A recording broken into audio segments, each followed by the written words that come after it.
afternoon, sports fans, and welcome to 3 and Out. Sorry, look at that. I am all over the place, guys. Do you see how excited I am about football? Guess what? Fall's back, baby. That's right. How you like that? I'm so gosh darn amped up excited for 3 and Out. It's like unreal how excited I am that the greatest sport ever has returned. College football is back.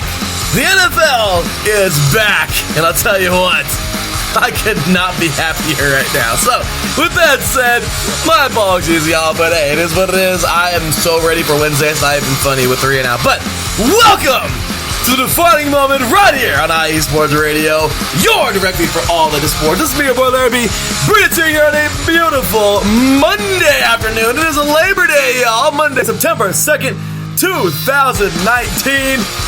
Big ups to everybody listening right now. Thank you all so very much for tuning in and spending your Labor Day with us here on IE Sports Radio.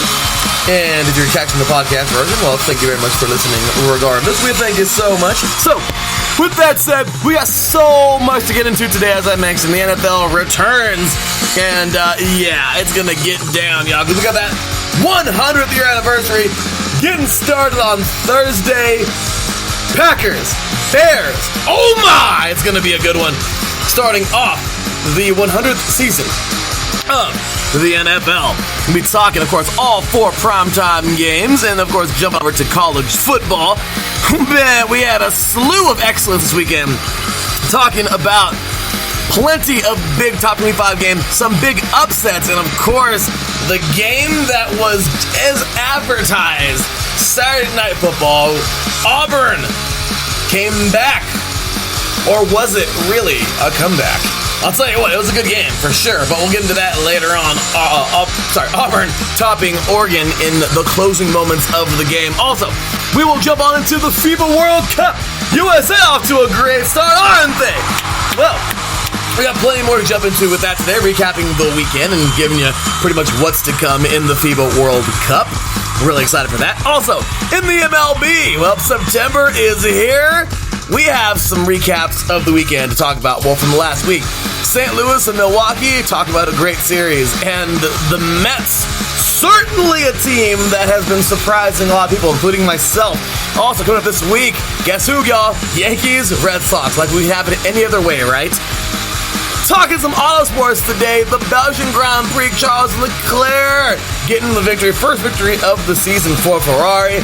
NASCAR had a race that went on to 2 o'clock last night. Oh yeah, we'll talk about that.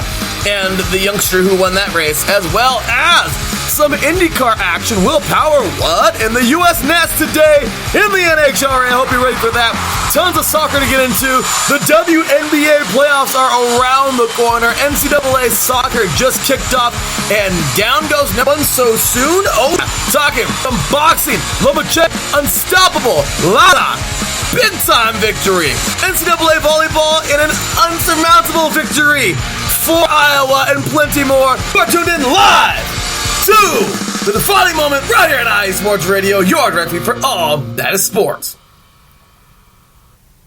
Welcome, sports fans. My gosh, it feels like forever since we've been on for this show. I mean, seriously, it was absolutely insane. It has been something else. As you all know, when football season starts, and this is the busy season of the year. September and October are those months where October is even more madness, but September pretty much is like the precursor. And it just gets crazier from there all the way until January. And things just get really nuts.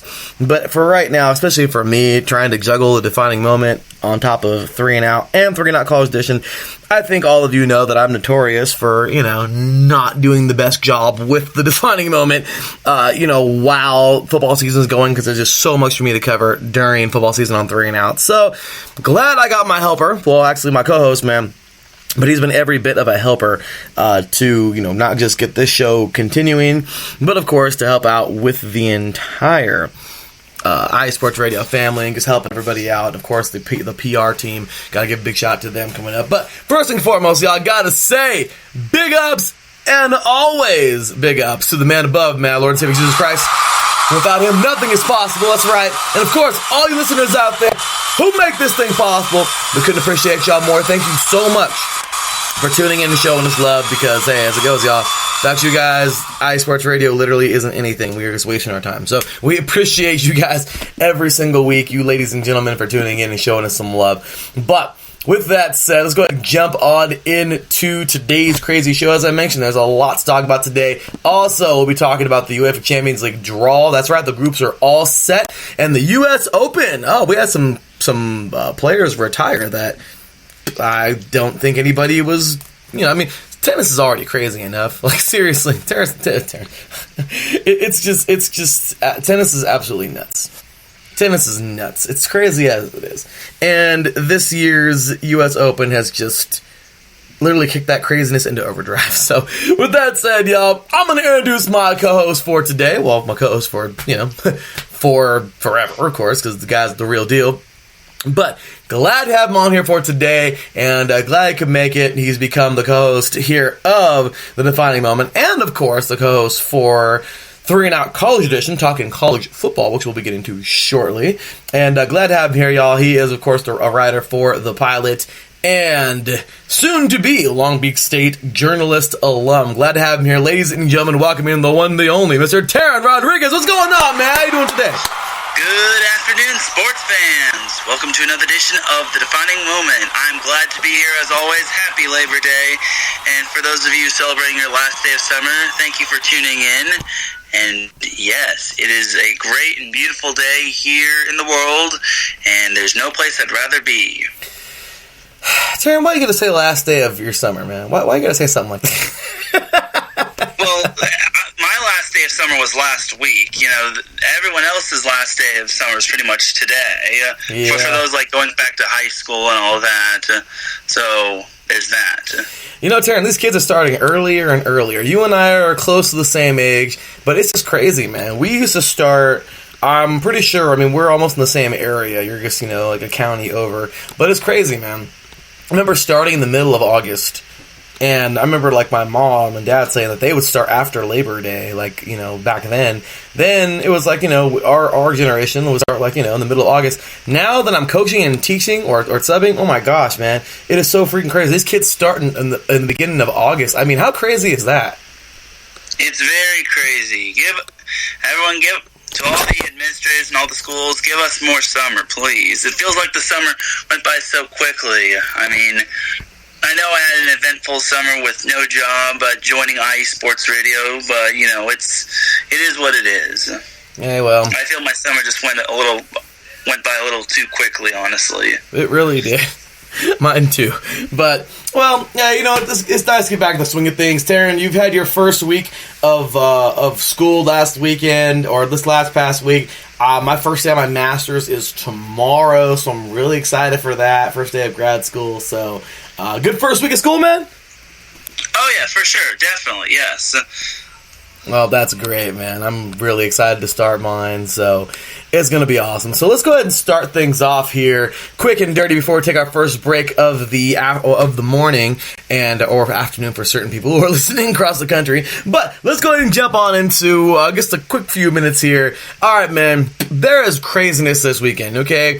Like I told you, we had a race to end at 2 in the freaking morning yesterday. Talk about that craziness at Darlington. You're in your neighborhood, of course, or your alleyway, or whatever you want to call it. Talk about some huge sweeps in volleyball, upsets galore. One in particular that I cannot wait to talk about. Really neat because you have a backstory to that kind of, or at least one particular player. We're talking soccer, my beloved USC Trojans. Those ladies got it done the day after our heated rivals. UCLA got it done over the same exact team. Ouch for that team. We'll talk about that in a little bit. We had that going on. My gosh, what else do we have going on? My beloved USC Trojans pulled it off against Fresno in a game that I think we looked decent against. Pretty decent, but then unfortunately JT Daniels goes down with a season-ending injury, which really sucked. I mean, I can just go on, man. The Phillies won a game in a series that they just looked like they weren't even there for. WNBA playoffs are coming right up around the corner. The Galaxy look like, they're just playing, they're messing with all their fans. Like, hey, we're going to win this game. Psych, just kidding. As the Sounders knocked them off last night. You could have picked a better game, NCAA, to put on Sunday night, the one that stood alone, because Houston was clearly outmatched. They did give quite the game to Oklahoma in the later, moments of the game, but OU, the number 4 team in the nation, kind of just, ate them for breakfast, or, they ate them for breakfast for dinner, so I'm saying, pretty nasty game there. A couple really good high school games we're going to get into in a little bit. Big ups to St. Joseph, by the way, St. Joseph Regional, as well as St. Louis High School in Hawaii, and St. Joseph Regional in New Jersey. Lada won a pretty easy fight for him. Kind of, sucks for the other guy, but second round knockout. Lomachenko continues to prove why he's a beast. He has 3 belts now in one division. Can he get the last one? We'll see about that. FIBA World Cup gets underway. I mean, seriously, there's so much. I mean, this whole last weekend is super crazy. The Rumble in the Rockies, or whatever you want to, the Rocky Mountain Showdown was a really good one. Well, not really. It was lopsided, but, Colorado just wiped the floor with Colorado State. We had Auburn and Oregon turn out to be this really weird game that I'm just have a lot to say about that. I mean, so much happened this freaking weekend. It was crazy, man. Will Power getting it done. So with that, man, what's something that really stood out to you this weekend? So this Sunday was actually the Big 3 finals in basketball. Ice Cube's a Big 3 league, and I believe it was the triplets beat the Killer Threes 52-39. The game goes up to 50. For those that don't know what the Big 3 is, it's basically like retired basketball players that aren't playing in the NBA playing in this league. It's really cool, actually. Ice Cube did a really good job of organizing this league. I believe it's like 5 players, and then someone coaches you. It's not like street ball, but it's basically like a half-court version of 3-on-3, so it was cool. Lisa Leslie, the former LA Spark, was the coach of the triplets, and ISO Joe Johnson was just a beast, no doubt about it. So big ups to Lisa Leslie and the rest of triplets. And then another thing that happened over the weekend was that Team USA's national team, softball team, managed to beat Japan in the Japan Cup 3-2 in the championship match to end their season on a golden note. So that was really cool. It was basically, after the first inning, it was just basically a stalemate. It was just a pitching war and a decisive battle. So, but big ups to USA softball's national team for bringing home the gold. So great job for them. I'm pretty sure Brandon Buckingham and Blake Henley will be talking about that down Bases Loaded. So yeah. Well, that is awesome. Really excited for all of those teams, and just talk about a crazy weekend. So with that said, Taryn, let's take ourselves a short break. When we get back, y'all, we'll be back in about 5 minutes time. When we get back, well, we're going to jump right onto the monster that is the NFL, because I literally can't wait no longer. You heard me in the introduction mess up. I said 3 and out. I'm so sorry. I cannot wait. I'm so gosh darn excited for Thursday, the primetime face-offs, everything. Of course, I'm even more excited for tomorrow, honestly, for 3 and Out College Edition, because college is just my cup of tea. But super excited for that one tomorrow. We're going to dive really deep. RCC versus Elko, baby. Woo! That's going to be a good game to start the season off for my RCC Tigers, my alum. I used to play there. So really excited for that. And, yeah, really, really, really excited. We're going to dig deep, y'all. I'm talking about the depth of college football. We got NAIA to get into, Division III, Division II, Triple C AA JUCO, NJCAA JUCO, and of course, Division or FCS and FBS. So much to get into there, y'all. So, anyway, with that said, when we come back, we're talking NFL.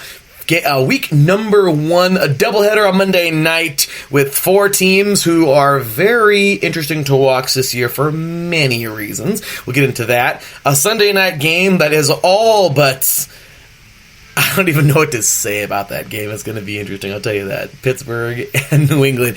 And a Thursday night game that sums up the entire idea of NFL's 100th season with the two oldest teams in the NFL and the oldest rivalry in the NFL, of course. Packers and Bears. Oh my, it's going to be a good one. So with that said, we're going to take a short break, and we get back with talking some NFL. Oh yeah, I'm excited, y'all. Anyway, you're listening to The Defining Moment right here on IE Sports Radio, your direct feed for all that sports. We'll be right back after this.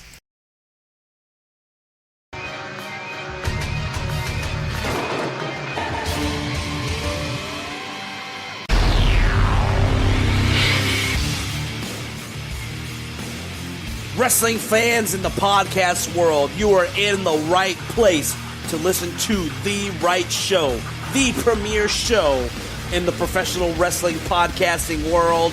This is Ring Rambling Radio, and you're listening to one of the co-hosts. I am Martin Sandoval, a.k.a. the SoCal Saint, along with my two co-hosts, the lovely Felicia and my boy Matt. Yes, every Saturday or every other Saturday morning, you can listen to us, the premier wrestling team, giving you the premier wrestling news, rumors, updates, event discussions, everything that has to do with professional wrestling. You're in the right place. IE Sports Radio presents Ring Rambling Radio. Don't miss it, because it's just too sweet.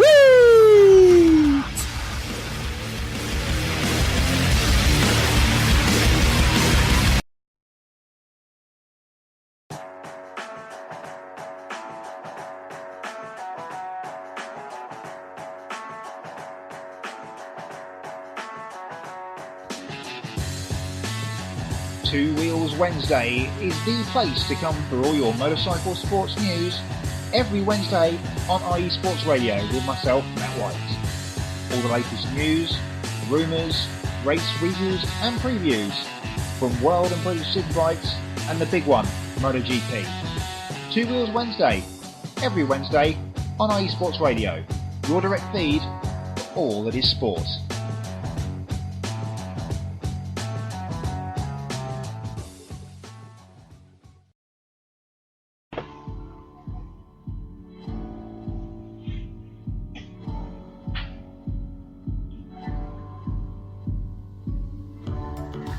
Hi, I'm Phil Robinson, running points, setting up Phil Jones for the finish. Join us every Wednesday, 5 p.m. Pacific Time, 8 p.m. Eastern Time, as we break down the week in basketball on the home for Real Talk Sports Radio, iesportsradio.com. Drivers, start your engines.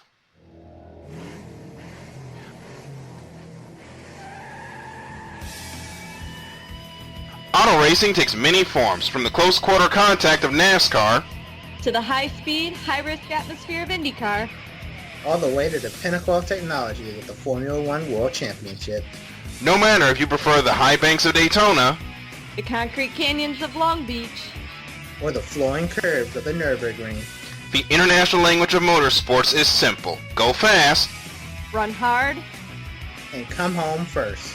So join us, myself, Darrell Kinsey Jr., Lolita Camello, and Michael Ward, on a world tour of all the best motorsports has to offer on the Extra Mile, Thursdays at 7 p.m. Eastern, 4 p.m. Pacific, only on your home for all. That is sports. IE Sports Radio.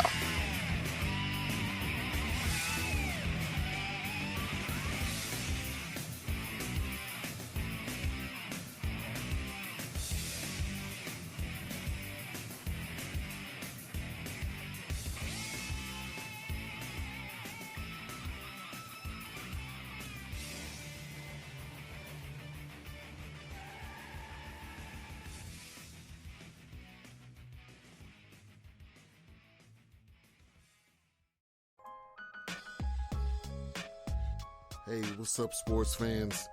You're looking for a different type of sports talk show, something you haven't heard before? You gotta check out the BS3 Sports Show every other Saturday on 2 Live Stews Radio. 1 p.m. Central Time, 2 p.m. Eastern. Sports talk at its finest. Always have great guests, playing some good hip-hop. You don't want to miss it. Make sure to tune in to the BS3 Sports Show every other Saturday at 1 p.m. Central Time, 2 p.m. Eastern. Ladies and gentlemen, hear me and hear me good. If you like sports, then you like the Wait a Minute Show. If you like comedy, then you like the Wait a Minute Show. If you like a different opinion coming from a different angle, then you like the Wait a Minute Show. So join me Saturday, 8 p.m. Eastern Standard Time with your host, Jelani J.B. Bodie. And of course, my man Lopan on the WaitAMinuteShow.com. Ain't that right, Lopan? What's going on, sports fans? Welcome back. Well, there you go, y'all. Tons of great shows you can check out, of course, right here on IE Sports Radio. And, of course, on the X Squad, lots of love, man, to Ben Sutter III, the BS3 Sports Show. And, of course, Jelani JB Bodie with the Wait a Minute Show. Big shout out to the X Squad. Gotta show them some love. And always great stuff there. So, with that said, y'all, let's go ahead and jump right into some NFL talk. First things first, the Dynasty Bowl. It's our extremely competitive, really competitive. This is like the big one that we do every year, I guess amongst friends and I. It's not associated with IE Sports Radio, but been doing it for a couple years now. Really excited about it, and glad because my boy Taryn's now involved in it. And we had our draft yesterday. And first things first, man, Darren, how you think you did in your draft, man? I think I did pretty well. You know, I got some good players like Mahomes and Juju, but you know, hopefully for the most part I do well. I got some old reliable guys like Eric Ebron as well. You know, hopefully my drafting doesn't backfire. I did lay a bit of an egg and I drafted a quarterback in the second round, and then one of my buddies kind of said you don't really go with quarterbacks until like maybe like the 6th round or so. So hopefully it doesn't come back to bite me in the butt in the future. Well, you got Mahomes, number one. And if he has a quote-unquote sophomore slump or not, he's still going to get his numbers. He's still a starting quarterback in the NFL. He's still extremely shifty. And you can game plan all you want for a guy like that, but at the end of the day, if he's that talented, it's going to be hard to slow him down no matter what. So I think you got a really good quarterback. And Juju, man, come on now. Now that Brown's out of there. Definitely. That was my plan to draft Juju because, you know, I don't mean to say this in a cheating way, but one of my buddies said draft the highest wide receiver because basically the NFL is like running back oriented because running backs are easy to replace in his opinion. But you know, I'm still learning in fantasy football. This is only my 3rd year when it comes to fantasy football, but you know, I'm starting to know the ropes more. I mean, one league that I played in last year, I made the playoffs, so that was a huge plus. Nice. Well, congratulations, man. Maybe you'll make them this year. We're going to have some fun. Great league we're in. This is going to be a really fun year, and I'm really excited. I got a ton of rookies who I am really excited to see play this year. I mean, come on, man. I'm so glad. I got freaking Mercole Hardman out of Georgia. He's a Chief now, so that's going to be awesome. Njoku, who I have just had high hopes for a while. Landry. Josh Gordon, I mean, say what you will, but he's going to be making all kinds of catches.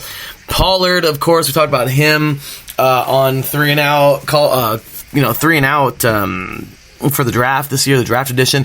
Then we had Sony Michel, playmaker, and I really have high hopes for Baker Mayfield this year. So all of that together, I got the Rams defense. I am so freaking excited for this team, and just for the heck of it, I got AB just to see how things go. I'm not 100% sold on my Raiders for the year yet, but hey, I think he can make some plays for us. So I'm really excited for this draft and for the season. So yeah, man, I'd say best luck this season, good sir. Let's have some fun. Oh yeah, thank you. You too. Thank you, sir. So with that said, let's jump right into the NFL, man. This is week 1 of the NFL. I'm excited. I'm so freaking excited. It's NFL time. Yes. Yeah. All right, so with that said, let's go ahead and get on into week 1 of the NFL. we're going to be making our picks quick and dirty. Right now, actually, no, I'm going to save my picks, of course. You can make any picks you would like to, Taryn. Well, actually, you'll be making your picks in the Picks League, because we got the Picks League going. If you would like to join the IE Sports Radio Picks League, then let us know. Jump on in the chat room, show us some love, and I'll tell you what, we'll add you in. It's on Facebook. Show us some love. It should be a really fun league, and always a really, really neat picks league that we do. It's a great one. Not saying that we're better than anybody else's, but I'm saying we have a really neat picks league with a really cool playoff system, and yeah, really, really, really neat stuff. So I'm still kind of critiquing the playoff system, but really, really good picks league. Lots of people this year. I think we're like 22 right now, so hopefully we can get to like at least 30. That'd be a lot of fun. But with that said, let's go ahead and jump on into the games for this week. So, first and foremost, well, we're gonna get into the primetime games. That is, of course, myself, Mr. Mike Pat, Mr. John Felipe, and Mr. Kylam Reynolds will be making our picks coming up on 3 and Out this Wednesday, 4 p.m. Pacific time, 7 p.m. Eastern time, as we jump onto the regular season of 3 and Out. Got 8 divisions in 8 days done back in July. Basically took the preseason off because it really got hectic and this was hard to do. And not everybody was always available on Wednesday. But we're back at it in full swing coming up this Wednesday, so we're ready for that. But starting things off Thursday. And by the way, hit up that dang, hit it up, y'all.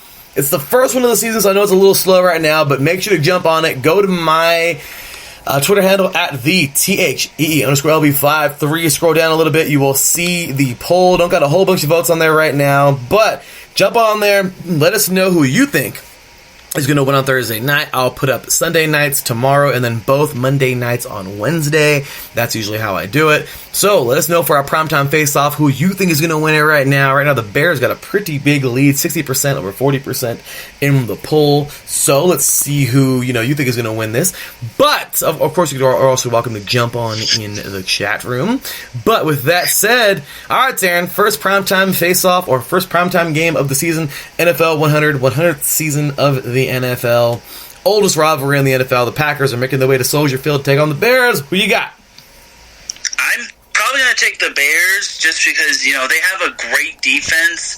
And it's very tough to win at Soldier Field. Unless you're used to playing at Soldier Field like the Packers and all those other teams in the Bears and Packers division, it can be, it's going to be tough. And, Aaron Rodgers coming off of that horrendous season last year, he'll probably have a few jitters.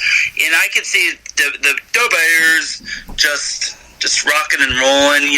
Obviously they have a lot to prove after their nightmarish end to their season last year. So hopefully, I'm taking the Bears. Well, I am with you there. The Bears are just a tough team. We know that. I think everyone that knows football knows that. Last year, they went off. This year shouldn't be any different. I have them competing for the NFC this year, and the Packers just have too many departures. It's like when Rodgers goes down, they forget to be a football team or something. He's a great quarterback, and he's going to keep him in this thing, but I don't see this going any other way than the Bears, so it should be a great game there. On to Sunday. Did you draft the Bears defense in the 3rd round? No, I did not. I have the Rams defense. yeah, okay. Then that must have been someone else. Yeah, they have a very good defense. And I am so excited to see this defense play. But if I have had a choice, I would have probably went the Bears over the Rams. But regardless, 2 of the best defenses in the NFL, let alone the NFC. So, next up, Steelers and Patriots. My gosh, this is... after losing AB and Bell, forgive me, Pittsburgh fans, but this team is not what they used to be. I mean, I know they got new players in there. Juju is definitely going to be basically the driving force behind the whole dang team. The defense is suspect, but I'll tell you what, AB is going to get his carries. Connor's definitely going to get his carries, and Juju's going to get his, receptions. But really, it's kind of tough in Steelers land right now. I don't know. I know you guys are always hopeful. Definitely a hopeful team. Very good football team. I just don't think they're better than the Patriots. Taryn, your thoughts? Yeah, I definitely got to go with the Patriots on this one, just because it's in Foxborough, and Yet again, that's another place it's tough to win at. And, no offense to all the Yinzers out there, but the Steelers are basically a daytime soap opera, honestly. Like, I go on YouTube and I watch this YouTuber named Urinating Tree. He's a YouTuber who likes talking a lot about all sports and the NFL, and he's a Steelers fan. He's a Yinzer as well, and he has this little segment called Days of Our Steelers, and that's pretty much what the Steelers were last year. They're pretty much a daytime soap opera, lots of drama and all that, especially with what happened last year with AB and Le'Veon Bell. I think the Steelers will be a little bit better with all of that hoopla out of the way. I don't know if they can go all the way, but I definitely got the Patriots going. You'd never want to bet against Tom Brady. I think the Steelers will make it interesting, but I definitely got money on the Patriots. That's because they're well coached, obviously, and they have Tom frickin' Brady. You can't. What more can you say? And they also have other good players like Sony Michel. Josh Gordon's back and Burkhead. So I'm definitely going with New England, no doubt. Yeah, you got the greatest quarterback ever. You got the greatest coach ever. You got, one of the best teams ever and the best dynasty in the NFL, in my opinion, ever. Yeah. just saying. So, yeah, definitely going with them. Next up, we have here, definitely going with the Pats. Next up, Monday Night Doubleheader. Should be a really fun night for dang sure. The Texans, they're a paper team. Last year I called them a paper team forever. This year, now that Clowney's gone, I am so not high on this team anymore whatsoever. I had them winning the AFC South, and now that Andrew Luck retired, I mean, I would have said, screw it, I'm going to go with the Colts. Jacoby Brissett or Chad Kelly, I think Brissett should get the start in my opinion, but whatever, we'll see. But as much as I want to just be like, yeah, I'm going to pull out and, give it to somebody else, Deshaun Watson's still a great player. Fuller's still a great player. They have a really good offense. The defense isn't all that bad, but Clowney was a huge part of it. I mean, I'd hate to sit here and go against what I just said about a month ago, or a little over a month ago, but this team is just, I don't know. Without Clowney on that defense, one player can make a big difference, and it's going to be weird without him. So, Merciless, great athlete. Okay, J.J. Watt, one of the best players in the league for sure. But they're playing the Saints. Let's be real here. And the Saints are on the dang warpath right now. They felt like they were cheated. And they were, definitely. Now, would they have won that game? We don't know. But still, they were pretty much screwed out of an opportunity last year, the way like Jelani J.V. Bodie said it back on 8 Divisions in 8 Days in July. And it's true, rightfully so. They were screwed out of a big chance to make it. Unfortunately for them, though, they wouldn't even get the opportunity. So I know they're on the warpath right now, and a team like the Texans, they're a tough team, but I don't see us going any other way. Drew Brees is playing at an elite level right now. Dude just broke records last year. He's going to go off. This defense is actually pretty stout. Tons of weapons on the offense, and they're in the Bayou. I mean, I don't know any other way to say this, but I gotta just 100% go with the Saints. There's no ifs, ands, or buts about it. To me, this is one of the easiest picks of the weekend. Taryn, what do you think? Yeah, it's definitely with the Saints with me. You gotta feel bad for the Texans considering, what happened with Lamar Miller. Hopefully he does get better, and hopefully he gets back on the field as soon as possible and stronger than ever. But it's definitely I definitely got to go with the Saints. Like you said, Drew Brees is Drew Brees. They have two great running backs with Alvin Kamara and Mark Ingram. They also have Ted Ginn at wide receiver. So, yeah, and Brees definitely wants to end his career with at least one more Super Bowl championship. Because, as you said, the Saints want to prove to everyone that last year's NFC championship was indeed a fluke. So it's a no-brainer to go with the Saints. Now, for the Texans, however, for me, that this is basically going to be like a learning experience for the Texans. They definitely have a good shot at winning the AFC South. That division can go either way with the Titans, the Jaguars, and the Colts, as well as the Texans. Even though there's been a lot of like parity in that division, you know, any of those teams can probably win that division, honestly. I won't go too in-depth on it, but I think this is just going to be a learning experience. And, you know, who knows, maybe the Texans will come out and surprise us and to make us say, oh, wow, they actually gave the Saints a run for their money. Because you never know what happens in week one. Sometimes quarterbacks and all these teams have, like, the pregame jitters.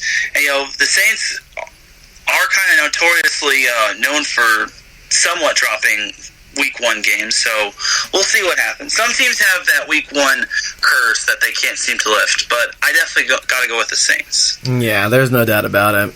And, yeah, good point. The Saints' offenses get stacked. And it's true, the AFC South is as wide open as it gets, all except for the Bears, unless, who knows, Foles magic, we shall find out. But other than that, the Titans, I mean, Vrabel's doing such a great job with them over there. I will continue to say they're the most wide open, well, that is the most wide open division in the NFL. But as of right now, I just feel like it's even more wide open now that Clowney's gone, so... With that said, last primetime game is a doubleheader, of course, on Monday night. Last primetime game of the week. My beloved Oakland Raiders hosting the Denver Broncos in a game that I actually feel will win. I'm not too high on the Raiders. I'm not going to be too high on the Raiders until they start proving that, you know, they're worth a crap after 16 years of just, you know, defending them every moment and, you know, them just forgetting to, you know, that they're athletes or something. And then, of course, having one great year and then just falling on their face yet again because we have guys that want to quit and just, yeah. So I was all but fed up with this team, and I still am. I love them very much, but I'm going to be pissed off at them until I start seeing the change. That's all there is to it. But with the talent we have now, the defense is looking a little bit better. Denver is, I don't know, they're in a kind of a circus mode right now. There is just a lot wrong right now. The wide receiver core just isn't there. The defense, they got one player, Von Miller, yay. I mean, seriously, it's not much of a... I don't know how good the Broncos are going to do this year. If we lose this game, then, well, whatever, same old crappy Raiders. But I really do feel like with the talent, at least right now, I mean, seriously, we could easily be a quote-unquote paper team this year because we have the talent on paper, but if we don't perform on the field, it's just going to be trash. So I really feel that the Raiders can come out and win a nice game here, get a nice victory. Maybe not no blowout, but it should be a nice victory. But once again, it's the Raiders, and well, with the Raiders, that's the team that will build you up to let you down. So just saying. So, Taryn, your thoughts? I'm actually going to go with the Raiders. I definitely think the Raiders can win this game just because, you know, it's at home, and, you know, the Black Hole is a very tough place to win at, you know, with all those Raiders fans. And honestly, you know, the John Gruden era in year two, well, the new John Gruden era wants to get off to a strong start because, you know, the AFC West is going to be basically a two-headed monster with the Chargers and the Chiefs. But for Oakland, you know, they definitely have potential. You know, the thing is that Antonio Brown has got to get his act together. You know, I don't know who said it, whether it was the president or the GM of the Raiders, but he's either going to be all in or all out, and, you know, it's basically Raiders or bust for him. So he's just got to, like, get it together, honestly. Derek Carr, I definitely wish nothing but the best for Derek Carr, and I think he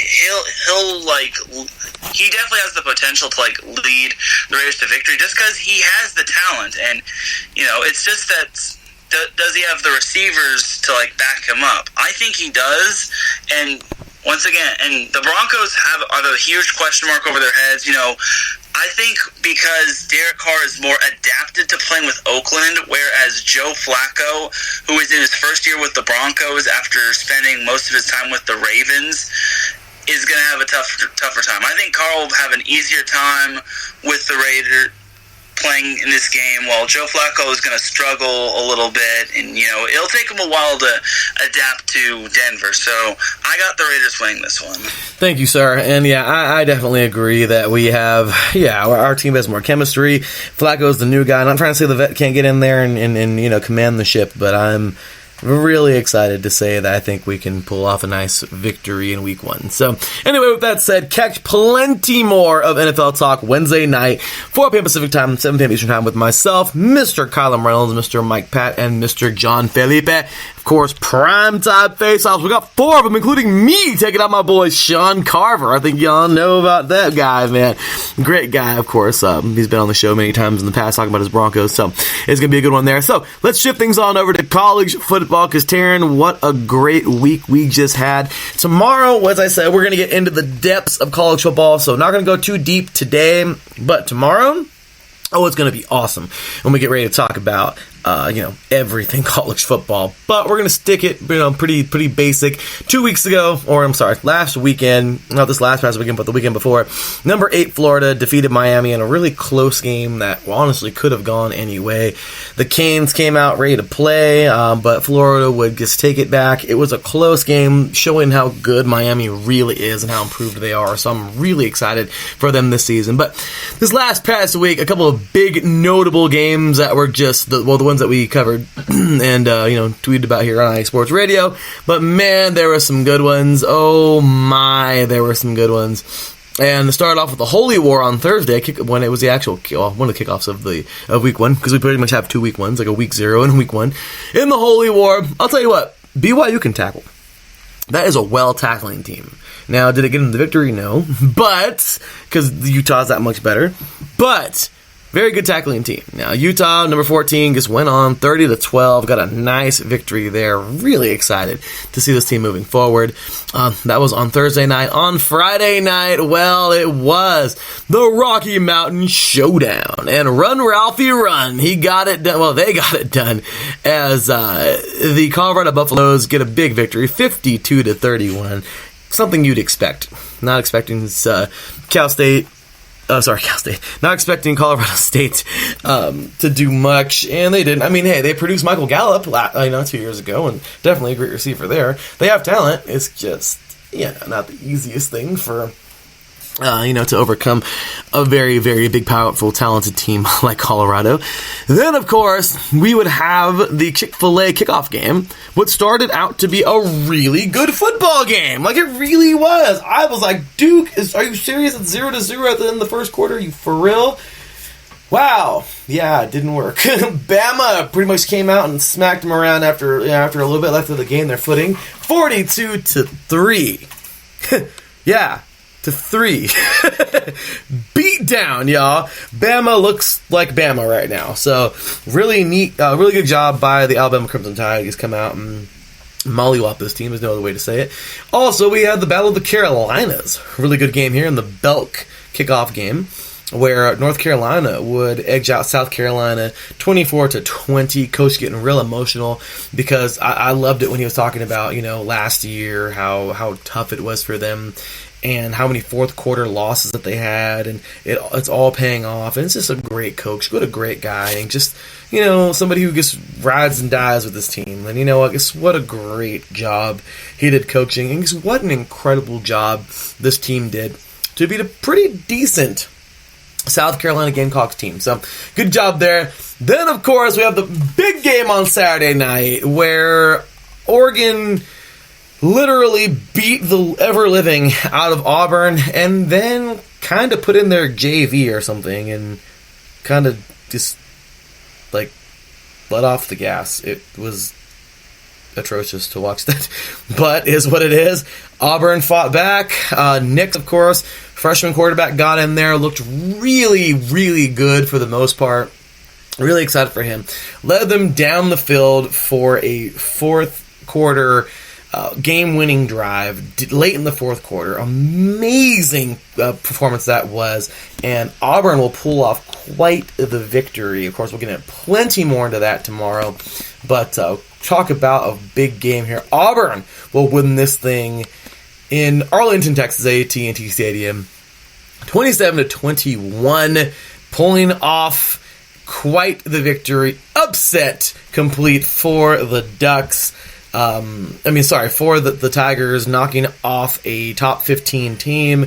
And guess what a job it was. I cannot wait to see the rankings after tonight. Well, tomorrow, that is. We'll talk about that tomorrow. But Oregon definitely going to drop off. In Auburn, I expect them to make it at least to 11, where the Ducks currently are. Because with that, kind of poise, I'm not trying to say that it wasn't entirely Auburn, because it was. They fought. They had a good game. But I just feel more of that game that Oregon lost that game more than Auburn won it. So I know it sounds terrible, like I'm trying to take it from them, because I'm really not, but I just feel like, I don't know, Oregon just stopped. Like, it was weird. They just stopped. So, anyway, after that, I'm so freaking excited. My beloved USC Trojans, baby! Talk about a dogfight with the Fresno State Bulldogs. That game freaked me out. I didn't know what to expect. Darren, we just talked about the Bulldogs being a great team. They just won the Mountain West last year. They went freaking 12-2 last year. The Trojans that went under 500 for the first time for like freaking ever, for like 20 years, something like that. They weren't even ranked in the top 25 this year for the first time since like 2001, I think you said last time. And yeah, so a nice victory. Unfortunately, JT Daniels goes down. Really bummed out about that. But freshman quarterback's going to have to step up. Next man up. Forgot his name, but we'll find out. And I'm really, really happy for the Trojans. Love that air raid offense. Graham Harrell just did a great job. I was like, Graham Harrell, the guy from Texas Tech? The quarterback? That was back when we were in high school, man. So, yeah, so awesome stuff there. And then, of course, last night, no need to even get into it. Oklahoma just took Houston to the woodshed. 49-31. I mean, Houston fought back pretty good, but regardless, it just wasn't. It was just kind of eh. And then tonight, I think we're gonna have another because Notre Dame's probably gonna destroy Louisville. Even though I would love to see a really good game, I don't think it's gonna be a very good game. So with that said, Darren, your thoughts on this weekend, man? So, in all honesty, I don't mean to say the whole I told you this was going to happen, guy, but I knew Auburn was going to find some way to come back against Oregon because, Auburn is that type of team that eats Pac-12 teams for breakfast.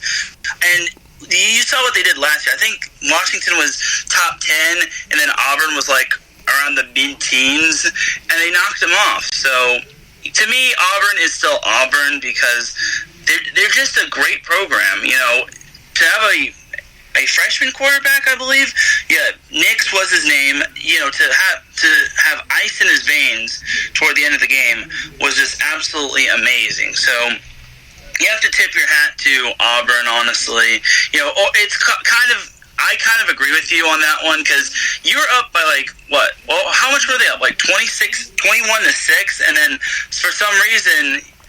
And then Auburn suddenly just comes back. But I think that's a testament to how tough Auburn is, despite all that's gone on. But how do you not score any points in the second half? I believe Oregon was shut out the second half, if I'm not mistaken. So Auburn definitely showed their grit and resilience. As for that USC game, I definitely feel bad for JT Daniels. I've seen him a lot. That dude is a freaking beast. But, it's good that he's going to get a redshirt year, and he'll still have 3 years of eligibility left. So, prayers up to you, JT. I've seen you work, boy. And, especially back in your modern day days. So, definitely got to give prayers up to JT. But I won't get too much in depth into college football. But one score that I was pretty puzzled about was San Diego State beating Weber State. 6-0. I was shocked. So, they only scored 2 field goals. One the second quarter and then won the fourth quarter. And believe it or not, that shutout is the first shutout for San Diego State since November 5th, 2016, when they beat Hawaii 55-0. Believe it or not, speaking of the Mountain West, I think it might be time to consider the Mountain. I don't mean to really say this, but I think it might be time to consider the Mountain West a Power 6 conference because Boise State beat Florida State, which was very impressive. I don't really think of that as an upset, in my opinion. But Boise State is just a has a promising program and an under-the-radar program as well. Nevada beat Purdue, which was amazing because Purdue's one of those, I think they're Big Ten, I'm not 100% certain, but Nevada beat Purdue. Wyoming beat Missouri, which was impressive. Hawaii beat Arizona. Fresno State hung tough with USC. And then Utah State was edged by Wake Forest. So that Mountain West is starting to make a good name for itself. So all you football critics out there and all you football experts, don't sleep on the Mountain West now. Absolutely. And no, I definitely believe Boise over Florida State was an upset because of the fact that they're a good school, but they're not what they were. 10 years ago, they were a ranked, heavy, hard-hitting team. Last year, they lost to Fresno State in the Mountain West. They're definitely not ranked. I'll tell you what, an upset is when a lower-ranked team beats a higher-ranked team. I don't care if it's 15 versus 14 and 15 wins, it's an upset. So there's no way that Boise was anywhere near ranked where Florida State was, but Boise is a very good football team with lots of talent. I mean, Van Der Esch coming out of there a couple of years ago to the Cowboys, Ajayi, who I still feel he can do something somewhere in the league, but a very good school. I mean, I remember guys like Kellen Moore who came out, like 10 years ago from that really good, really, really good Broncos team. They're a very good team, but it's just the fact that Florida State is just built up so high. They're from a quote-unquote Power 6 conference where, you have, the ACC, and I really feel that. I totally see where you're coming from. When you say it's not an upset, but it is. It has to be. But you know what? I love it. Good for you, Boise, and I hope they continue to go on and do great things this year, and just to show everybody, And I love what you said there, Taryn, because I really believe that everyone needs to stop sleeping on the Mountain West, because when they start tearing people apart, I am so excited to watch. So I'm ready for that, and I really do believe that all these Mountain West teams, look at Wyoming this week doing pretty decent, Nevada, as you mentioned, San Diego State, of course, and that really weird game versus an FCS opponent, which I didn't even know the final score of that game, but now that I do and know that was only 2 field goals, come on, Aztecs. It's an FCS school. That's kind of worrying me. So I am a big fan of Rocky Long, Coach Rocky Long. I just don't know. Yeah, the team is kind of... So they're worrying me right now, talking about them, only winning that by that much. Maybe Weber State was ready to rock and roll. I don't know. But, kind of a touchy subject, I guess. I don't know. But anyway, with that... I was going to say, San Diego State, if San Diego State they can't win on field goals alone next week. Next week they've got UCLA. It's going to be very tough to win against UCLA. Sorry to cut you off there, Larry, but it's definitely going to be a tough one for San Diego State to win against UCLA. But, maybe their defense is proving to everyone that they're not to be slept on, and that's their big game right there. That's their true test, to put the Mountain West on the map. So we'll see what happens. I hope so. I really hope so. They can come out and get a nice victory. I think they beat them last year, or they beat Stanford last year, I think. But yeah, San Diego State, definitely a good school. I really want them to build. I really do want them to continue to get better. So, with that said, that will do it. Some college football talk is in the books. Not a lot, as I mentioned. Actually, we got one to get into for this week. 2 really good games, but one we'll get into specifically this week, or for the show, and then tomorrow we'll get really into it, of course, in depth with this game here. But coming up this Saturday, the primetime game of the week, Saturday Night Football, NCAA Saturday Night Football, ESPN on ABC. I don't know if it's ABC, but anyway, this is going to be quite the battle. Number 6 LSU taking on number 10 Texas. Oh my gosh. Now this is a football game, okay? This is going to be a football game. Oh, such a good game. We have a power hitting team here, okay? I'm talking about like a baseball team here. But LSU, well, their baseball team actually is pretty good too. But LSU is just nasty. It's a team that has every chance to be in the college football playoff this year. They're in the talks of it. They are a very stout team. Defense is just all over the place. Offense is doing the dang thing, led by their quarterback. That's that guy's name. Burrow, really good player, great athlete. And then Ellinger, the leader of that Texas team. This is going to be interesting. It really is going to be interesting to see how well this Texas team can play against that defense, how good that offense could be versus that LSU defense. And right now, how good is that Texas defense? Because they're going to get their test versus this LSU offense. So I'm really hyped up for this one coming up on Saturday. Yeah, it's going to be a huge test for Texas. We'll see how it goes. I won't get too... I'll probably save that for tomorrow when it comes to 3-and-Out College Edition, but, we'll see. It's going to be a game. So, also, next week, we have here, that one's at 4:30 p.m. Pacific time, 7:30 p.m. Eastern time. And then also, earlier that day, we got another really good one. Number 12, Texas A&M, taking on number 1, Clemson. My gosh, I want to say it's going to be a good game. I really do, but I'm sorry, Blake. I just don't know how the Texas A&M is going to fight their way around this incredibly stout offense. They are so stacked. Clemson is so stacked, it's not even funny, man. You can take this team to IHOP. I mean, they are stacked, so it's going to be exciting. It really is. What are your thoughts? Yeah, I think it should be a good game between Texas A&M and Clemson. Definitely Clemson. I can see Clemson winning that game. A game that's going to be going on today, which I don't know if we've talked about, is Notre Dame at Louisville, which is going to be on ESPN. So that's going to be that's going to be the last game of the first week of college football, or second week of a full college football schedule. So I'm definitely looking forward to Notre Dame, Louisville. Obviously, Notre Dame better prove all of us correct, because I'm pretty sure Notre Dame's going to win. If they flop against Louisville, then I will just laugh out loud. If Notre Dame loses this game...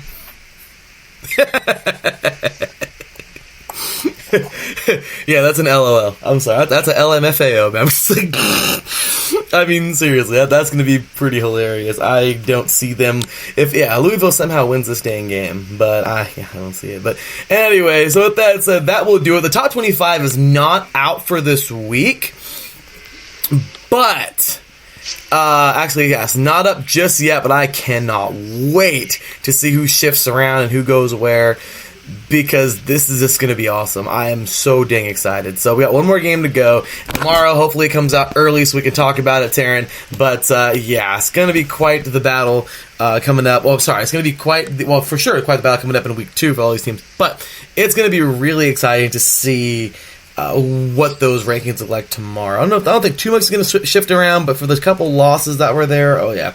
Now, however, the rankings that I am intrigued to see are going to be those women's college soccer rankings for dang sure. I know we're not there yet, but speaking of rankings, those are the rankings that I am like, oh my gosh, this is going to be awesome. Sorry, Florida State, just saying. But I am really looking forward to those rankings to see how well my Trojans, how much they move up, and kind of sad, but to see how far Florida falls. I mean, really. But of course, that's coming up later on in the show.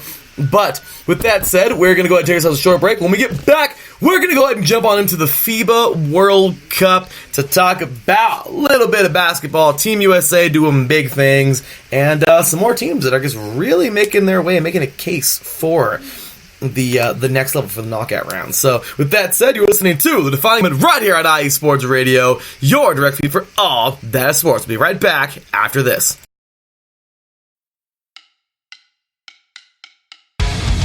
Good day, folks.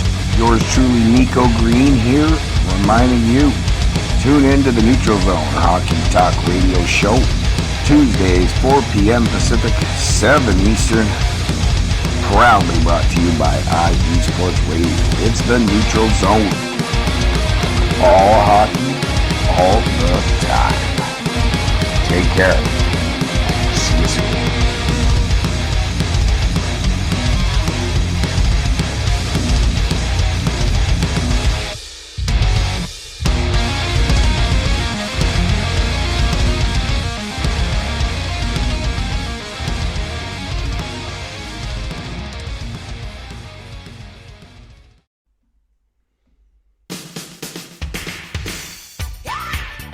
What up, all you boxing fans? This is Vince Wright, the sports governor, and me and Gilbert Batista are the host of Ringside on IE Sports Radio.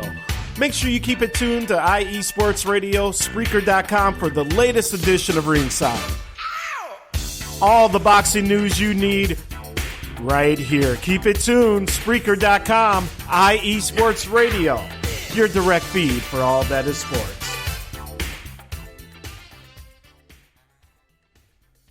Lopan, they didn't even want you.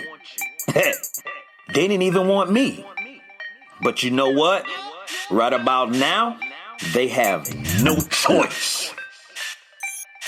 Looking for the real sports talk? Talk that's for us, the people?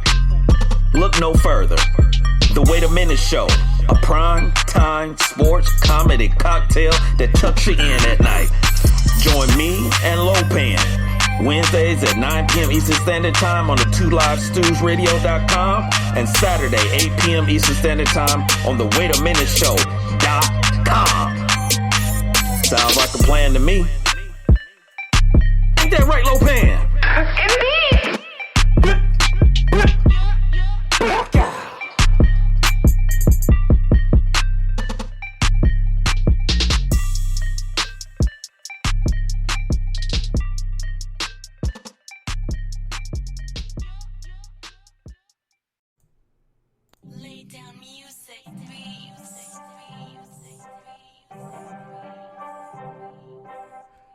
Hey, what's up, BS3 sports fans? If you love listening to the BS3 Sports Show, check out the weekend wrap-up every Monday at 12:15 Central Time, 1:15 Eastern, recapping the weekend in sports like you never heard it before. Comedy, interactive chat room, it's a must-listen. Weekend wrap-up on Spreaker.com, part of the X Squad. Check it out. You won't be disappointed.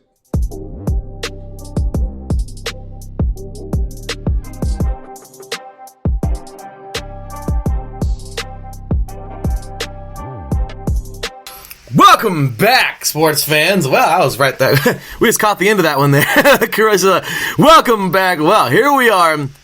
Right back. I just finished up with some college football. Now we're going to go ahead and jump around into the FIBA World Cup. And I still got to post those up from last night. But man, we have had some craziness going on. And that, for sure, the first day was something else back on Saturday. Starting things off here, it's courtesy of the official FIBA app. Just download it at FIBA World Cup app. China says FIBA, FIBAWC app. Great app here. I've been getting all my scores from this. So, first, day one, Serbia. It comes out with a nice victory over Angola, 105-59 in Group D. In Group A, Venezuela actually wins. Poland wins this game here, 80-69. Now, the game that was super crazy, Iran came to play, man. Puerto Rico, definitely, we know we got some ballers, but 83-81. I want to know if this was a buzzer beater. I don't know anything about it. I would love to have looked more into this, but my time has just been so stretched this weekend. But good game there, Puerto Rico winning that one there. We have Russia defeating Nigeria 82-77. By the way, Poland, Venezuela was in Group A. Group C was Iran and Puerto Rico. And Group B was Russia over Nigeria. Next up, Italy. That's right. Forza Azzurri. Very proud of my team. 108-62 over the Philippines in Group D. Back to Group A, we have China defeating Côte d'Ivoire, I believe how you pronounce it. Of course, the Ivory Coast, 70-55, Group A. Then we have Group B. Argentina, I guess, wins a big game over South Korea, 95-69. And then Spain, well, as we know, they're, one of the better teams in the world. And 101-62 over Tunisia. Big victory there. Then on to Sunday. We would have, and it's crazy because these games are going on at like 12:30, 1, like they're on at all the hours I'm asleep. It's crazy, like 12:30, 1:30, 2:30, 3:30, 4:30, 5:30 a.m. and I'm getting up at like the end of these games, so it's crazy. But we have Australia defeating Canada in Group H, 108-92. Then Brazil in Group F will defeat New Zealand 102-94. Dominican Republic will defeat Jordan 80-76 in Group G. Then into Group E, we've got Turkey. Talk about a big victory here over Japan, 86-67. They will win that one in Group E. Off to Group H, we have Lithuania defeating Senegal, another one of the better teams around the world. 101-47. Big win there for Lithuania. Greece, talk about some Greek ballers. Do they have the Greek freak, I believe? 85-60 over Montenegro here in Group F. And then into Group G, Germany taking on France. I mean, this is more of a soccer matchup than a basketball matchup. Not really. These two teams can ball, and it was a close one. France, 78-74. Will defeat Germany in Group G, and then off to Group E. The USA gets it done over a tough Czech team, by the way. The Czech Republic, 88-67 in Group E. And then just yesterday, or this last night if you want to call it that, or yesterday if you're in China, Italy, again, very proud of my team. Forza Azzurri will win it 92-61 over Angola in Group D. In Group A, Venezuela. This is the one that I said actually, because I got a nice victory here over the Ivory Coast, 87-71. Into Group C, Tunisia, 79-67 over Iran. Iran had a close game, the game before, and then just nothing. So Tunisia looking pretty, turning some heads here, because I wonder how they do against Puerto Rico when they play. In Group B, we got Argentina defeating Nigeria 94-81. Serbia with the victory of the day, 126 over the Philippines 67. Tough game there for those guys. In Group D, over to Group A, China. In a close game with Poland. Poland defeats China 79-76 in Group A. Off to Group B, where Russia will defeat South Korea 87-73. And then in Group C, Spain. They find themselves in a pretty good game here with Puerto Rico, but Puerto Rico was not good enough, as España defeats Puerto Rico 73-63 once again in Group C. And then coming up tonight, or tomorrow, whichever you want to call it, we have some really good games coming up here. Group H, Australia versus Senegal. Group F, Montenegro versus New Zealand. Group G, Germany versus Dominican Republic. Group E, Japan versus the Czech Republic. Group H, Lithuania versus Canada. Group F, Brazil versus Greece. Group G, Jordan versus France. And Group E, the USA will be taking on Turkey. That is at 5:30 a.m. Pacific time. Yeah, 8:30 a.m. Eastern time. So, with all those scores out of the way, Taryn, give me your thoughts on the FIBA World Cup so far.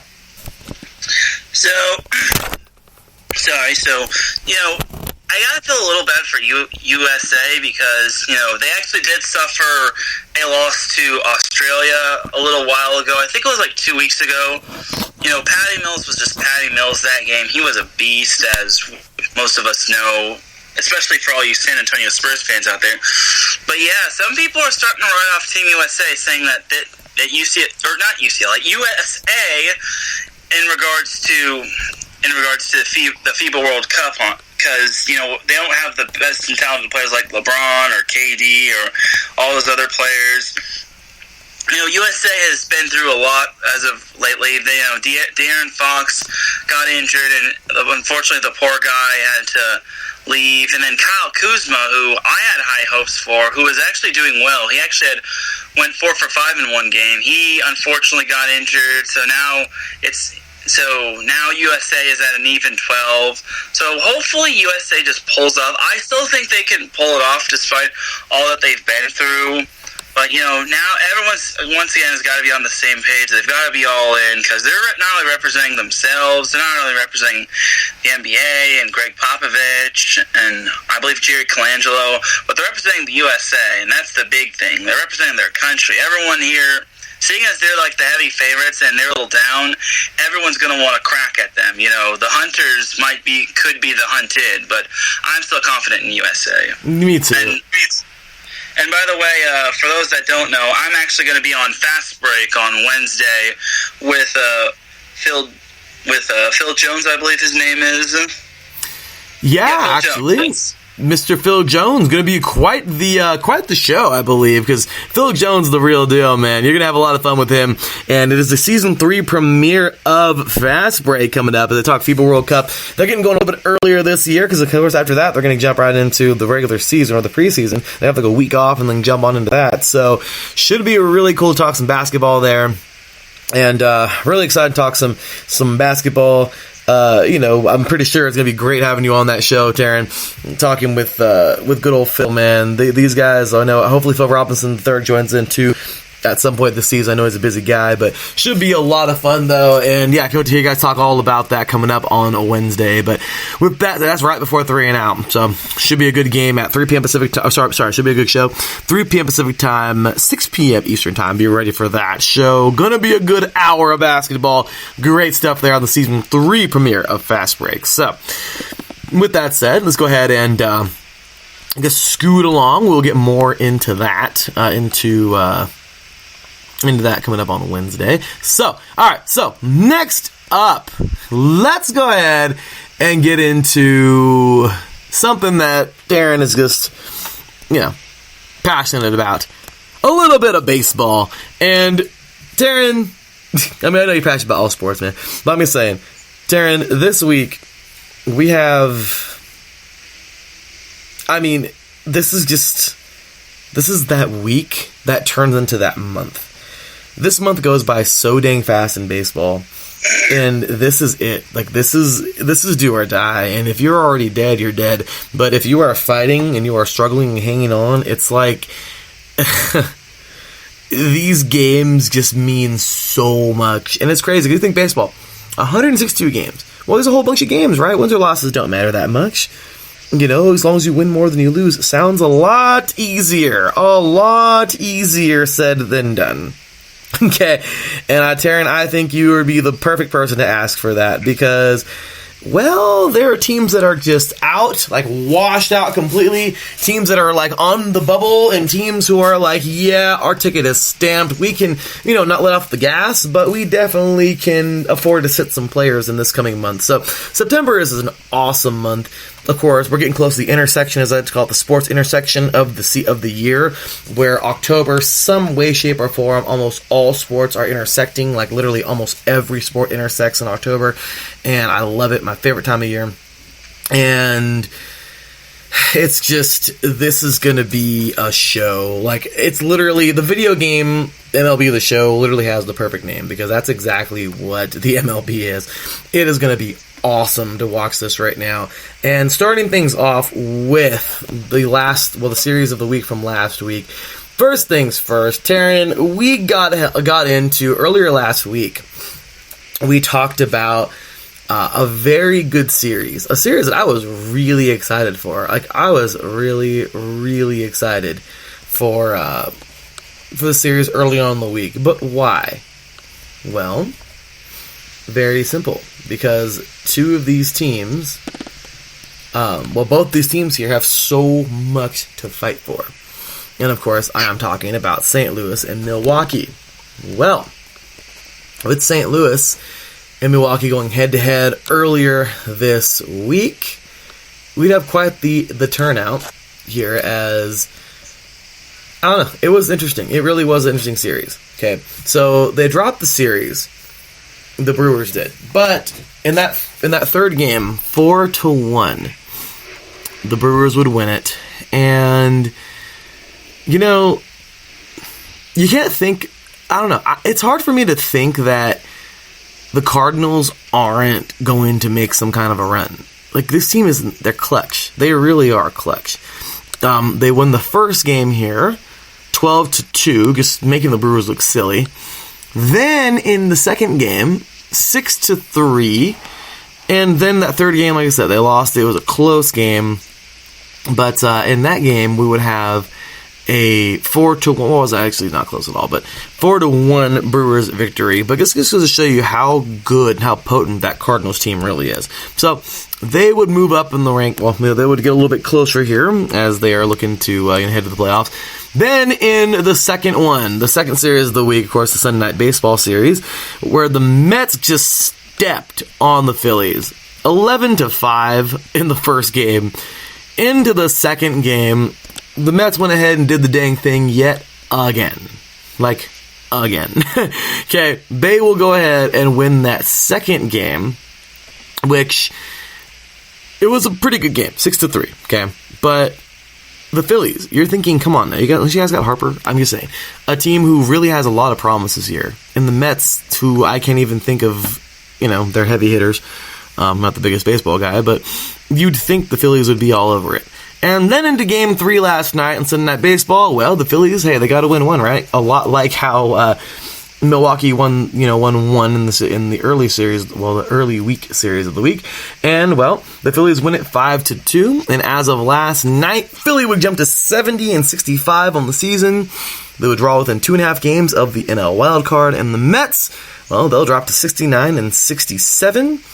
And they're currently 4 games back in the NL wildcard. So, with that said, Taryn, the floor is yours. I know there's some more great series last past week as well. The Angels and the Red Sox talked about a great series there. My boy Alex Gaines, of course, was at the game on Friday where he was there till forever. It went on for I forgot how many freaking innings there were there. But yeah, long game there, but Red Sox ultimately win that one. At least we got a nice one, though, on Saturday. A nice 10-2 victory. But there were some great series that, this last past weekend. Taryn, take us through it, man. So, I don't mean to be this whole, I called this guy, but I actually honestly did predict the Mets to take 2 out of 3 against the Phillies. I don't know what psychic powers I have, honestly, but I somewhat knew that the Mets were going to take this one due to the fact that they need all the wins they can get, because we're now in the final month of the season, and they're running out of time, because a lot of teams are running out of time. The Mets, in particular, they needed 2 out of 3 against the Phillies. They got it. They're still a few games back of the Phillies, and Philly is still 2.5 back of the Cubs. The surprise team currently has been the St. Louis Cardinals, who've won 8 of their last 10. Yesterday, they did drop the second of a doubleheader against the Reds, but doubleheaders are tough to win when it comes to winning both games, unless you're like the Yankees facing the Orioles. That's for another day, honestly. For the National League wild card, the Washington Nationals have been hot as of late. I honestly think they could be a team to watch out for. As I say this, however, they are currently getting stomped on by the Mets. And shout out to Pierre Moss, who is a huge Mets fan. He's very active on Twitter when it comes to he's very passionate about the Mets, so big shout out to Pierre. As for the rest of the National League, like I said, the National League wild card is basically the Hunger Games. From the Nationals all the way down to the Mets, it's looking like any of those teams can take the wild card. You never know when a team gets hot, because baseball has its peaks and valleys, their highs and their lows, and it's a marathon. It's not a sprint, it's a marathon. But now they're in the home stretch where teams are going to be jostling for their playoff spots and basically just going all out to hopefully make the playoffs, and so they're not sitting on the couch of doom, unfortunately. The American, I'm not going to get too far ahead. As for the American League, like I said the last few weeks, the American League wild card is definitely down to a four-team race, maybe 3. The Red Sox definitely got 2 clutch wins over the Angels. It was a 15-inning game on Friday, and Angels did all that they could to just come back against the Red Sox. But, they ultimately fell in 15, which, that's basically been the Angels season. Almost, but not enough. Those one-run losses will basically come back to bite you in the butt, unfortunately. And, I was hoping the Angels would play spoiler and they'd take the overall series against the Red Sox. Unfortunately, that's not the case. The Red Sox won the series, I believe it was 4-3, because they played 4 games last month and then starting... a few weeks ago, and then against the Angels right now, this past series, they won 2 out of 3, so that's basically 4 games to 3, so it would have been great to see the Angels play spoiler, but it's whatever. But as I've said in the past, the Red Sox's window is closing. They are only 5 games back of the final wildcard spot, and it's the three-headed monster of that race is basically Tampa Bay, Oakland, and Cleveland. Currently the Rays are tied with the Orioles, and you kind of have to be a little concerned for the Rays, considering the Rays are kind of struggled with their soft schedule. They did sweep the Tampa Bay Rays did sweep the Indians, and they did salvage one game against the Astros. But can the Rays really go that far? Honestly, I don't think they're that team. They can make some noise, but they're not on the level of the Red Sox, the Astros. I think the American League is just going to be decided between the Astros and the Yankees. Basically, the Astros being the overall great team with great pitching rotation, and then the Yankees having such great batters. So I think it's just going to come out of those two. It's nothing against the rest of the American League, but it's just going to come down to those two. And, the Dodgers, and as for the National League, the Dodgers kind of slumped a little this past weekend. I think they lost 2 of 3 to the Diamondbacks. They barely won that yesterday's game against the Diamondbacks in extra innings. So if you're a Dodgers fan, you kind of got to be a little concerned for them, considering sure they're rolling through their division, but you got to watch out for some of these other teams. Like the Nationals are up there. The Cubbies can give them fits, honestly. You also have the Braves who definitely look good. They have Dansby Swanson. Like I said, the Cardinals are up there. They're playing some of their baseball as of late. So it basically comes down to who's going to play their best baseball and who's going to get hot and have the momentum going into the playoffs, and who's going to just fall flat and be cut from the race. So we'll see how it goes the rest of the way. So yeah. Your analysis on baseball every week is awesome, dude. Right now, it's just a race. We are talking about quite the race in the NFL. In the NFL, that's twice already I've gone right to football. Taryn, you can see where my mind is, right? Oh yeah, definitely. But quite the race into the MLB, and right now this wild card race is crazy. So Tampa Bay, of course, +5 or plus half game, they're up, and Cleveland. That's it. They are ready to rock and roll, and they're there. Oakland, they are a half game back. Boston.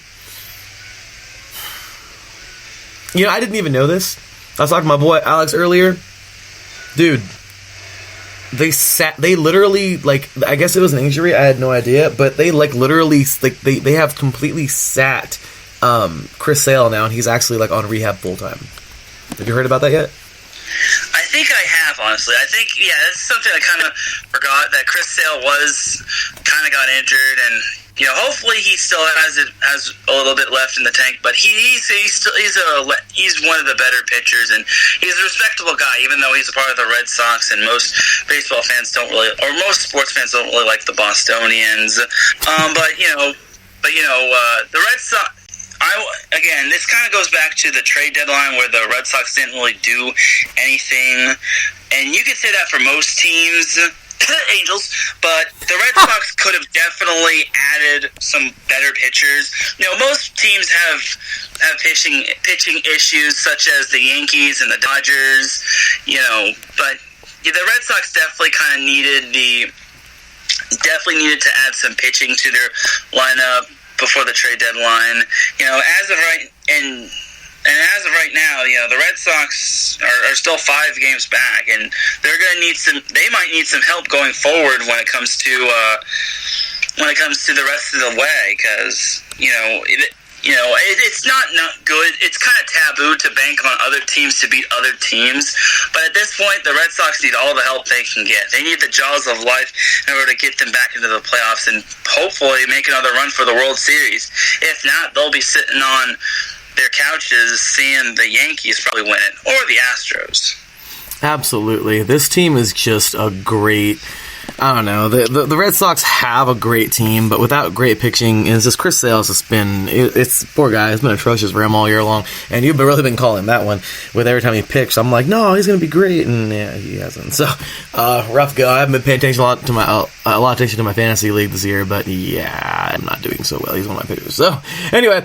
So with that said, as of right now, let's go into the standings real quick before we get into the games of the week coming up for this week. So, courtesy of the ESPN ScoreCenter app, we have the Yankees leading the charge here, and I believe they're still the best record in the MLB, if I'm not mistaken. Yes, they are, by one game. The Yankees, 90-48 on the season, leading in here. Then we have Tampa Bay, as you mentioned earlier, a team that has just come out of freaking nowhere, 80-58. Then Boston at 70-63, Toronto at 65-83, and Baltimore at 45-91. Then we have here and that was the AL East. In the AL Central, we have Minnesota at 84-52. Cleveland at 79-58. Chicago White Sox at 60-76. We have here Kansas City at 49-89, and Detroit at 40-94. Sorry. Yeah, 40-94. Then we have in the AL West, Houston, which is just running away with this thing, in my opinion, 89-49. Then we have Oakland at 78-58. Texas at 67-71. The Los Angeles Angels of Anaheim at 65-73. And Seattle at 58-80. Off to the NL we have here in the AL East. In the NL, that is. Off to the NL. In the NL East, we have Atlanta at 84-54. Which really playing good baseball right now, man. Atlanta is making a case. I don't want to get too far into them right now, but they are, gosh darn, that's a very good baseball team. I'm really excited to see how far they can go. This team could seriously surprise some people. I really think they can. So, Atlanta, 84-54. Washington, they've also been the surprise in the wrong way. 77-58. Philadelphia at 70-65. The Mets, which have been really surprising me of late, 69-67, and Miami at 48-88. In the NL Central, the division that we have just been like, oh my gosh, it's so close. Okay, now it's finally starting to break apart, but look at how that is still the toughest, in my opinion, the toughest division in the MLB, because look how long it took them to even get like this far apart, and it's still only 16.5 games, which is from the margin from first to last. So St. Louis at 76-60. Chicago, the Chicago Cubs at 73-63, Milwaukee at 70-66, Cincinnati at 64-73, and Pittsburgh at 60-77. And then off to the NL West, we have the Los Angeles Dodgers at 89-50, the Arizona Diamondbacks at 70-67, San Francisco Giants at 66-70, the San Diego Padres at 64-72, and the Colorado Rockies at 59-79. So coming up this week, I have 2 circled here on my calendar. While my it's written down here. Feel free to join in, Taryn, and let me know yours. But these are for sure, or they're probably the same ones, I'm sure, because we think alike, I think. But my series of the week for sure coming up this week, we have here San Francisco versus St. Louis. Once again, Frisco is a team who's not too far back in the wild card, and they have been kind of a surprise team. They've been playing pretty decent baseball in a crucial time, and they're really trying to fight for that wild card right now, of course, as all the teams that are in the race are. But it's going to be a true test for them. If they can beat St. Louis, I think they can chase down that wild card. However, St. Louis needs to do the same exact thing, just backwards. Face a really, really, really good team. Face a really good team that's, maybe not have the best season, but beat them. Go ahead, St. Louis. You've proven to everybody that you're the cream of the crop in your division, that you can clearly get there. Now continue to beat teams that are in desperation. Beating a team in the early season, that's, just saying, I'm sure you're always going to play hard, but beating a team in desperation mode is not easy, and Frisco is going to come out ready to ball. So St. Louis can do it, they're capable of doing it, so let's see if they can do it, but I think it's going to be a really intriguing series, depending on whatever happens. Frisco wins, well then shoot, this team's a lot better than we thought they were. St. Louis wins, well then they need to win this. They're supposed to win this, and if they move forward, well, and they continue to move forward, this is going to make them tougher. And then they're going to start putting in reserves, and let's see how good their depth is. So I'm going to say, really good, really, really, really good team. Really good matchup, in my opinion. Houston and Milwaukee. This is obvious. Houston all but won the AL West already. Milwaukee, this team is, we just talked about that division again, the NL Central. How tough can this team be? How this is it. Like, they are fighting right now in an extremely tough division. How deep is their pitching? How deep is this team? Well, we're about to find out, because they're going to be taking on a pretty strong team, in my opinion, in Houston, who is just, I think they're just on cruise control right now. I really do. They're just kind of just cruising, just get through September and get to the real deal in October. So, anyway, after that, we have the New York, and of course, the series of the week, the big one, the one that ends on Sunday Night Baseball. We have the New York Yankees versus, surprise, surprise, the Boston Red Sox. The Yankees, of course, doing the dang thing, one of the best teams in the best team right now, record-wise, by winning game over the Dodgers, the New York Yankees, taking on the Red Sox, who have had woes this year. But are the Red Sox completely out of it? No. They are not completely out of it. They're also in desperation. It's a desperation matchup, in my opinion, versus, 100% desperation, but somewhat desperation, because September is getting close. October is getting close now that we're in September. Versus, that team right there versus the best team in baseball at the moment, record-wise, and a heated rival and a heated rivalry. Yeah, that has the making for quite the series. So, Taryn, anyway, I talked for way too long there. I'm sorry about that. So, Taryn, the floor is yours, man. Your thoughts on all those series, and of course, give me your series of the week. So, as you said, the Astros were going to put it in were going to be cruising right along. I kind of disagree. The Astros definitely don't want to be in cruise control just because they want that number one seed when it comes to the MLB playoffs, and they definitely want home field advantage for the most part. So, honestly, I don't think the Astros are going to be in cruise control for much longer. And if they are, then they better get out of it, because it's still plenty of season left, and there's not much separating the Yankees and the Astros, honestly. So I definitely expect the Astros to kick it into high gear, especially before playoff time. Big shout out to Justin Verlander, who pitched a no-hitter yesterday against the Toronto Blue Jays. So that's huge for him. It's his third no-hitter of his career, so that's huge for him. And thank you for hitting the applause button. So definitely a huge shout out to JV. As for the Phillies-Cardinals, currently the Cardinals are winning 3-0. If I had to pick, I didn't know about this until today. If I had to pick between those two, I'd probably pick the Cardinals winning at least 3 games in that series. So, because the Cardinals need all the bolstering they can get, considering, you never know what team can play spoiler. And, it's in St. Louis. I honestly think the Cardinals can win in St. Louis, because if they can't, then they're going to struggle on the road when it comes to a true team.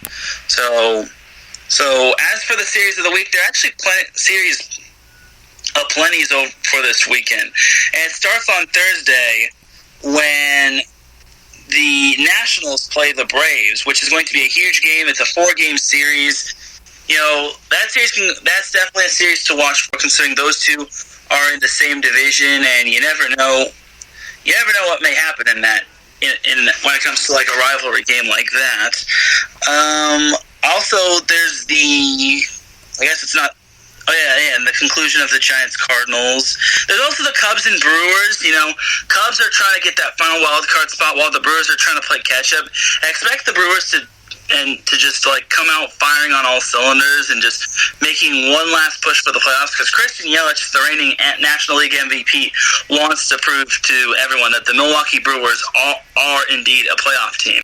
Because if the Brewers don't make the playoffs, that can kind of hurt his chances of making the playoffs, and it could cost him the National League MVP to Cody Bellinger. Because to me, Cody Bellinger has just been amazing. If you saw yesterday's game between the Dodgers and the Diamondbacks, he hit a solo shot home run when the Dodgers were down, I believe it was 3-2 to tie the game at 3-3 and send it into extra innings. So Belly has just been hitting belly bombs, and he's been impressive, and he's making his push for the National League MVP.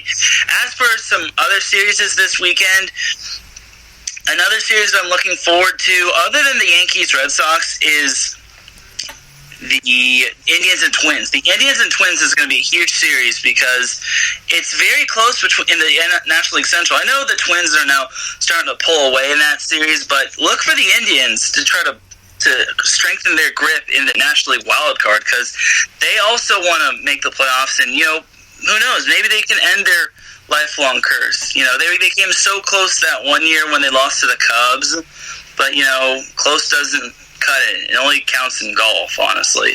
So, as for the series of the week being between the Yankees Red Sox, I'm going to take the Yankees to win 2 out of 3. It's going to be close, though, and I wouldn't be surprised if the Yankees struggled in Fenway. Fenway is such a difficult place to win at, and I kind of said it on Twitter. I wouldn't be surprised if I got this series wrong because, you know, these are two longtime rivals between the Yankees and the Red Sox, and, you know, anything could happen with those two. You know, the Yankees pitching leaves a little bit to be desired. Same with the Red Sox, but I think the Yankees have the most pressure, considering they have a lot more to lose than they have to gain. If they win, then nothing really happens. They just continue to stay atop of the AL East and the AL and the entire MLB.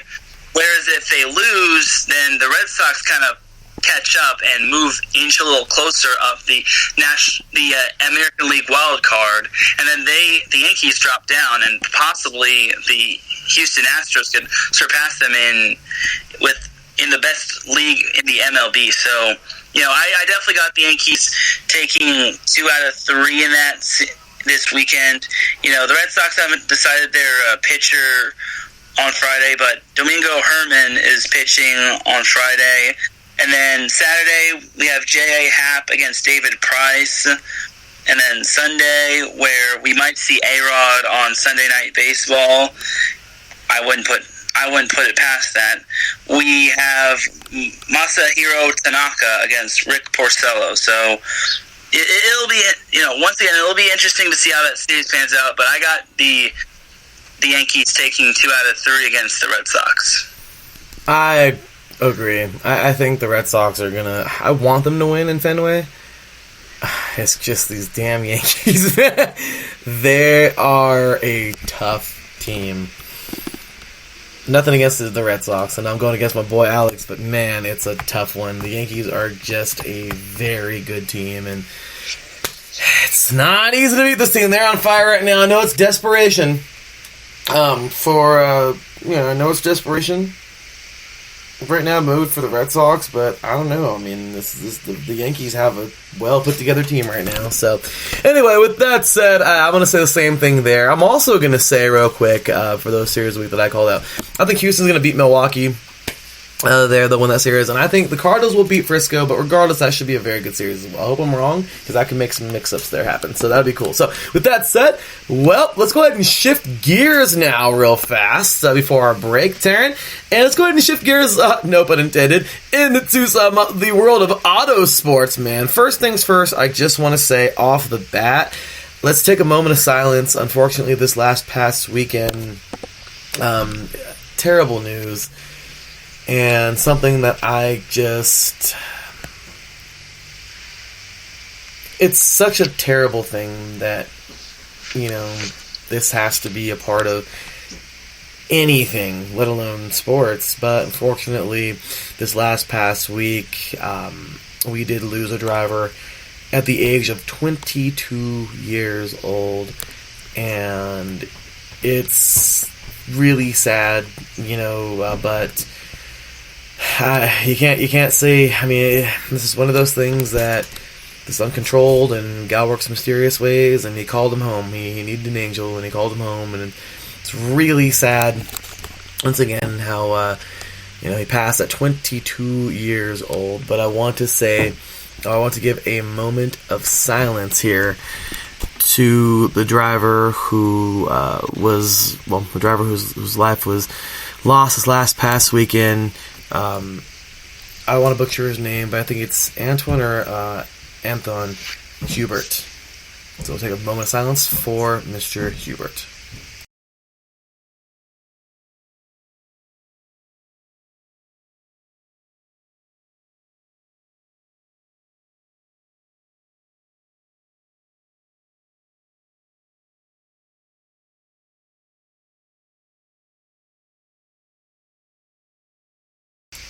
Thank you all very much.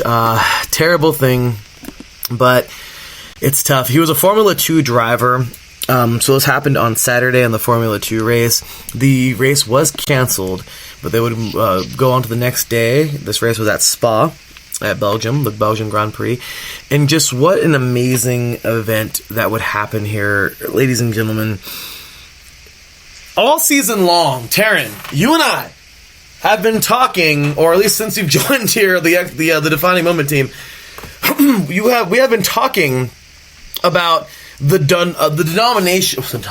domination of not just Mercedes, but one driver in particular, Lewis Hamilton, Valtteri Bottas as well, another monster in the game, if you will.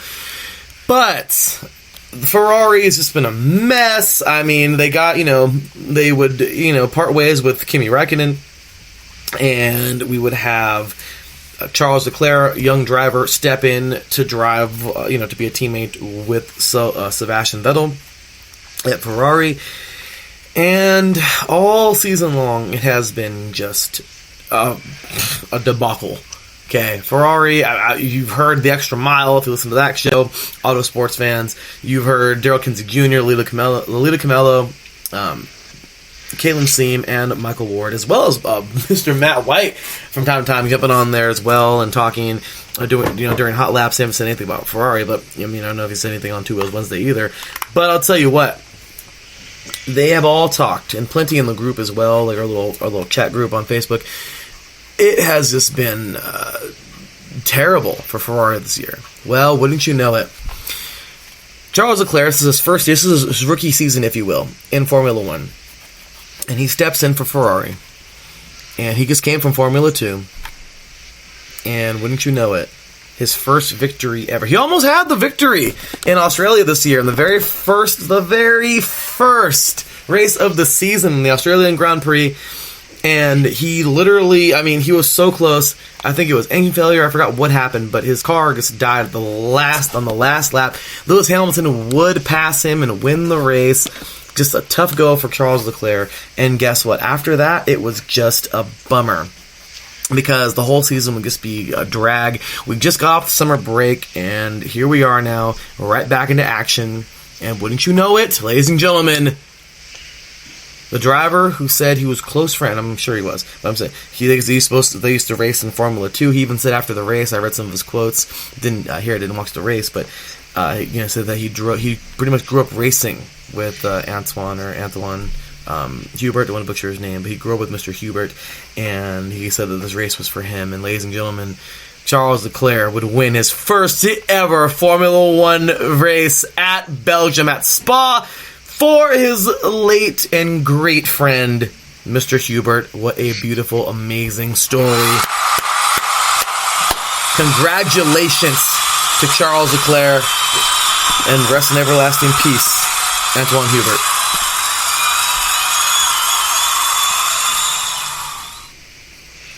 Taryn, it was only fitting, right? Oh yeah, definitely. Definitely. You literally can't script something like this. Charles definitely won for Hubert. It's such a great and touching story, honestly. According to this, he was the big winner. According to this article of the winners and losers of the Belgian Grand Prix, written by Lawrence Barretto, he was one of the winners of the Grand Prix, according to Barretto. And he was definitely emotional after the game, and he was also consoled by team principal Mattia Binotto, and they held a moment of silence for Hubert, which was before the race. So that was huge of Charles to win that race. Another winner was Ferrari, because Charles won that race, won the Belgian Grand Prix, and like you said, while Mercedes has dominated it, it's good to see Ferrari getting the W as well. So there's that. So there's that pretty much. I won't get into the losers just because we don't need to talk about the losers. Yeah, let's stay on the winning track. I like that. And you know what? once again, I guess an incredible victory for Charles. And once again, rest in peace. Rest in everlasting peace, Mr. Hubert. And just a very incredible victory for Charles Leclerc. Definitely not the way he would have want to have won it under those circumstances. However, well, I mean, of course, winning the race, yes, but definitely not something that he would want in his mind during his first victory. But, things happen, unfortunately. So, excuse me, everybody. So, anyway, with that said, so that will be that for Formula One, and just quick and dirty. I mean, not like it's going to matter much right now. I mean, I would love to see Leclerc fight and give Hamilton a nice race towards the end, but yeah, we know how that's going to go.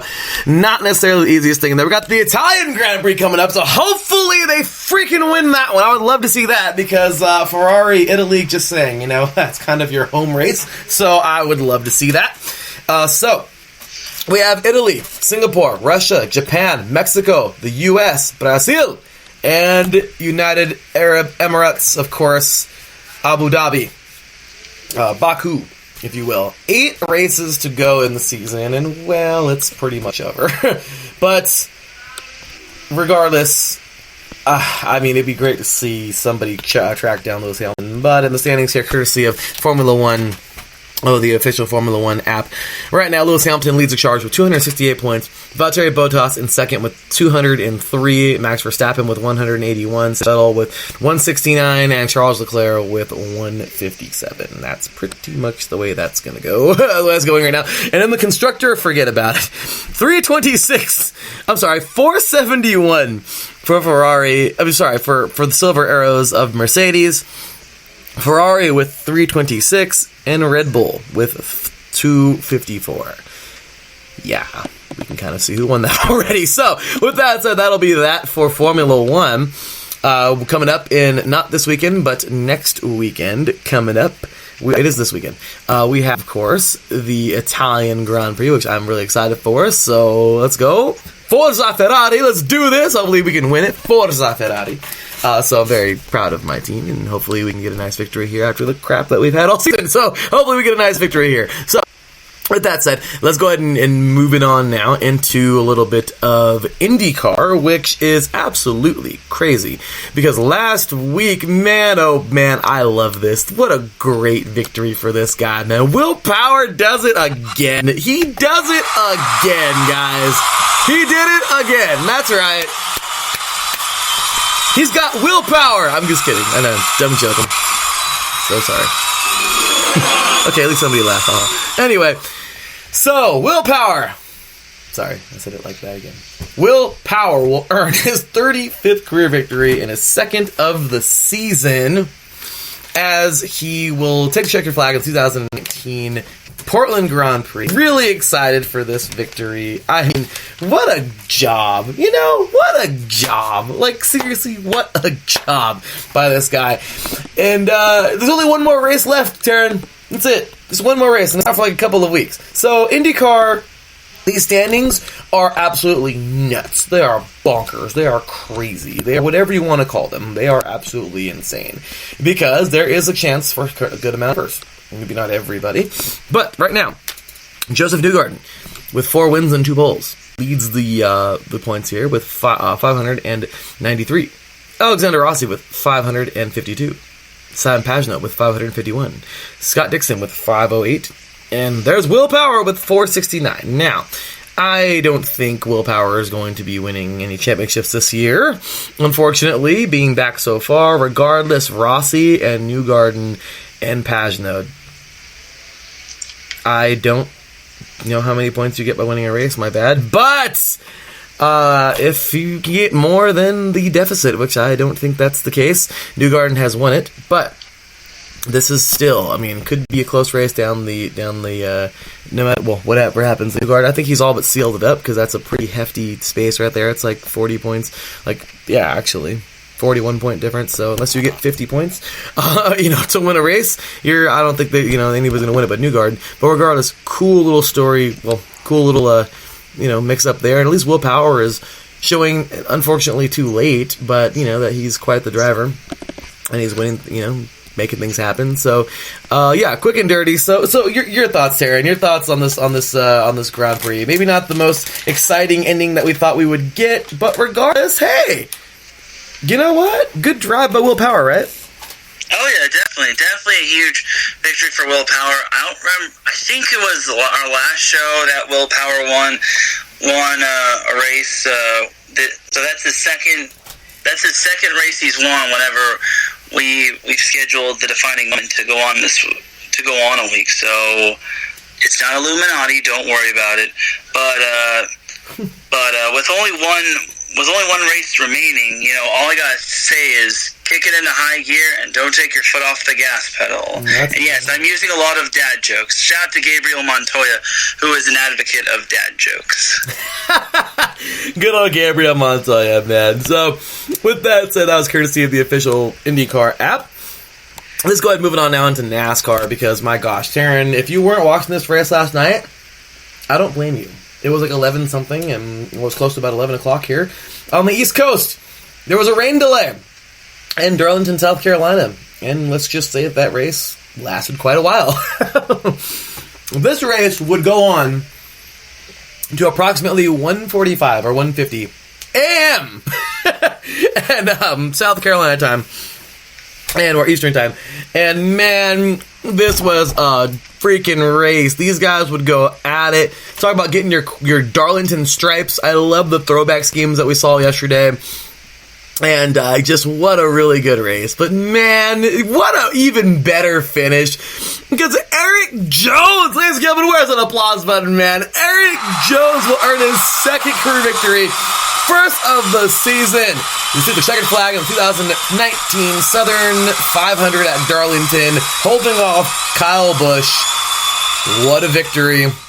Lots of drama in a crazy track that is Too Tough to Tame, as it is nicknamed, of course, because it is too tough to tame. As I put in a tweet last night, and I'm really happy because Darlington actually liked it. Darlington Motor Speedway liked it. I was like, yeah! I get all excited, I know, right? Total dork, total nerd, but whatever. Anyway, with that said, it was really cool because you're not only competing against the other drivers, you're competing against the track. Darlington, of course, skinny, tiny, one skinnier turn, 1 and 2 or 3 and 4, whatever, than the others that are big and wide. So such a cool track. I love this track. And guess what a great race that was. And hats off to Eric Jones. So with that, so let's go ahead and jump on into the NASCAR standings, courtesy of the official NASCAR app, and tell you where everybody is at the moment, including a crazy wild card situation. All right. With that said, here we go. As of right now, if the playoffs started tomorrow, we have one more race. If the playoffs started tomorrow, Jimmy Johnson, who could possibly miss the playoffs again, the 8-time champion, is on the outside looking in right now, currently in 18th place. He has 599.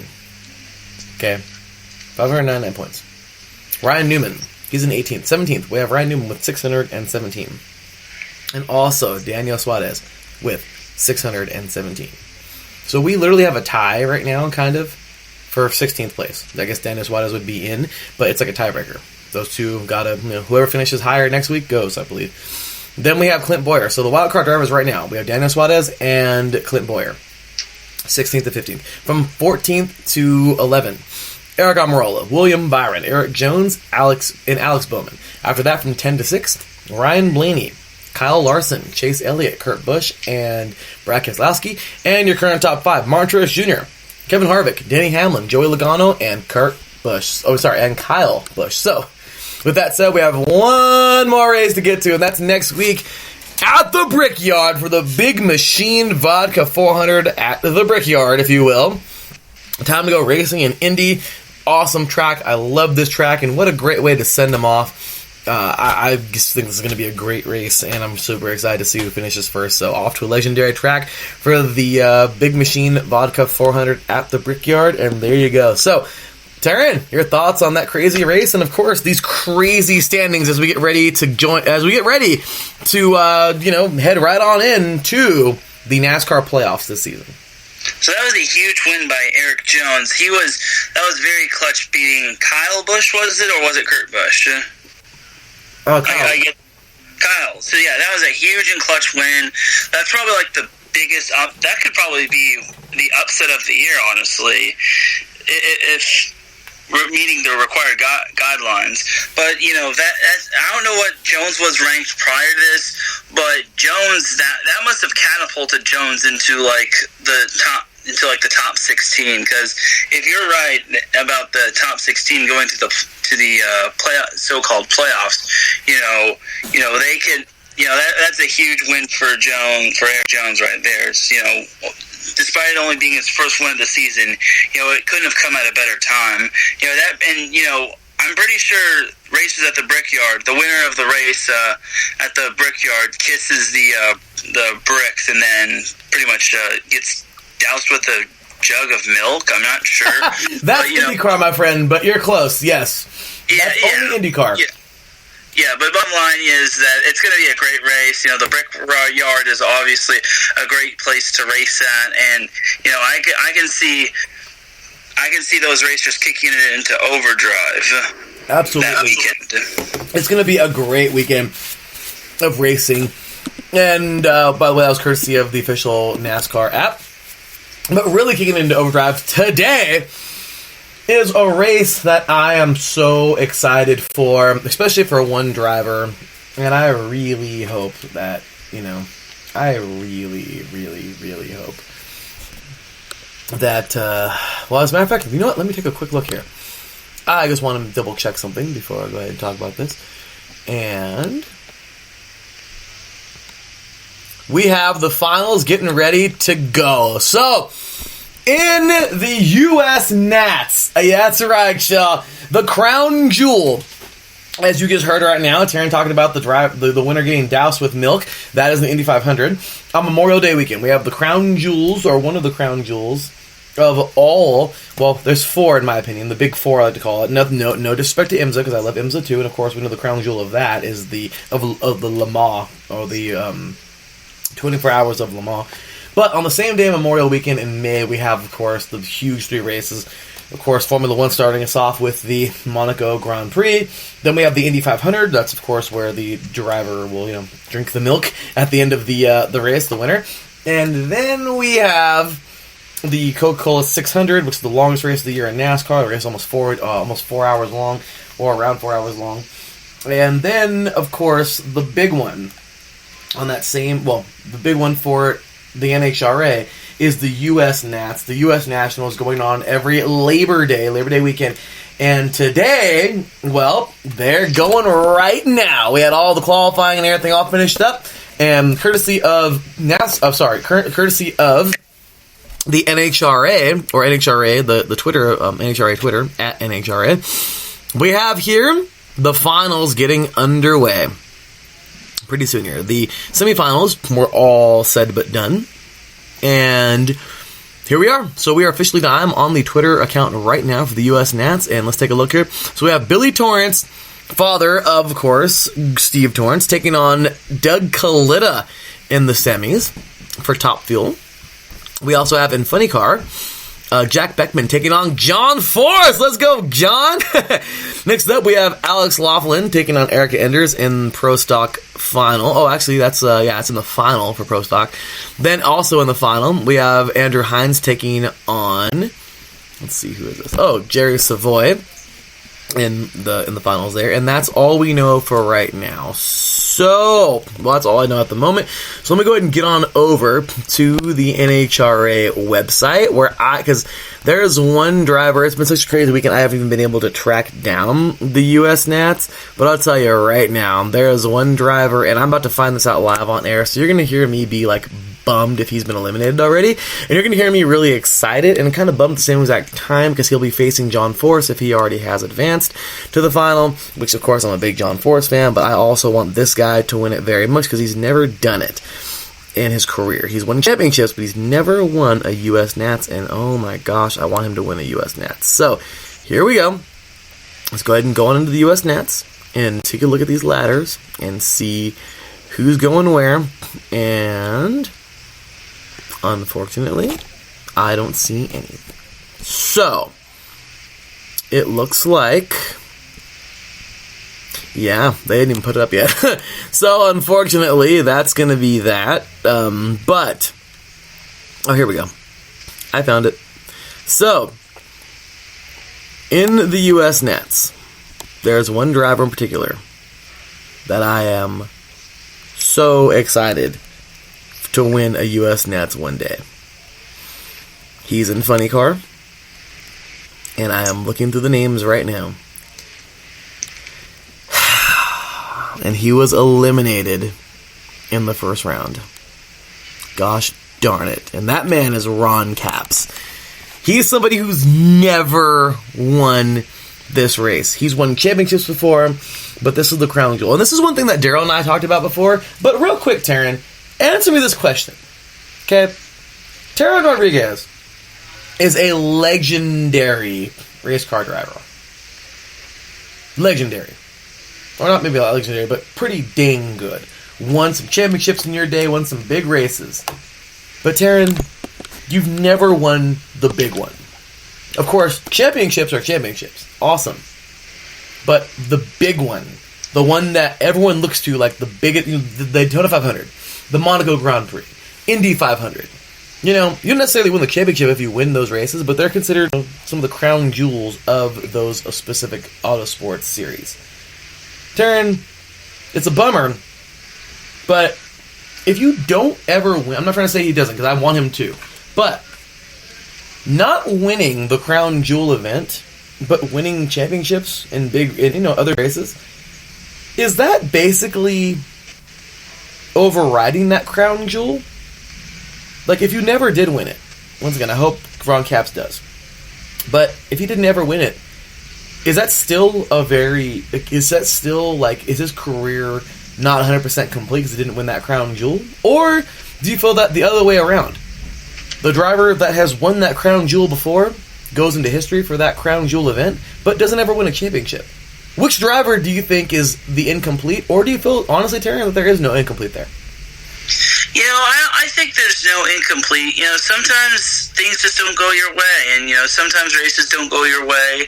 You know, to me, if an athlete leaves their mark on a certain sport, honestly, you know, they're definitely one of the greats. But I mean, I don't think awards or honors can define them too much. But pardon me. But you know, honestly, you know, as long as an athlete makes an impact on the sport, whether it's on the field or on the court or off the field or any of that, you know, as long as an athlete breaks records or does anything of that sort, you know, I think their legacy definitely is a great one.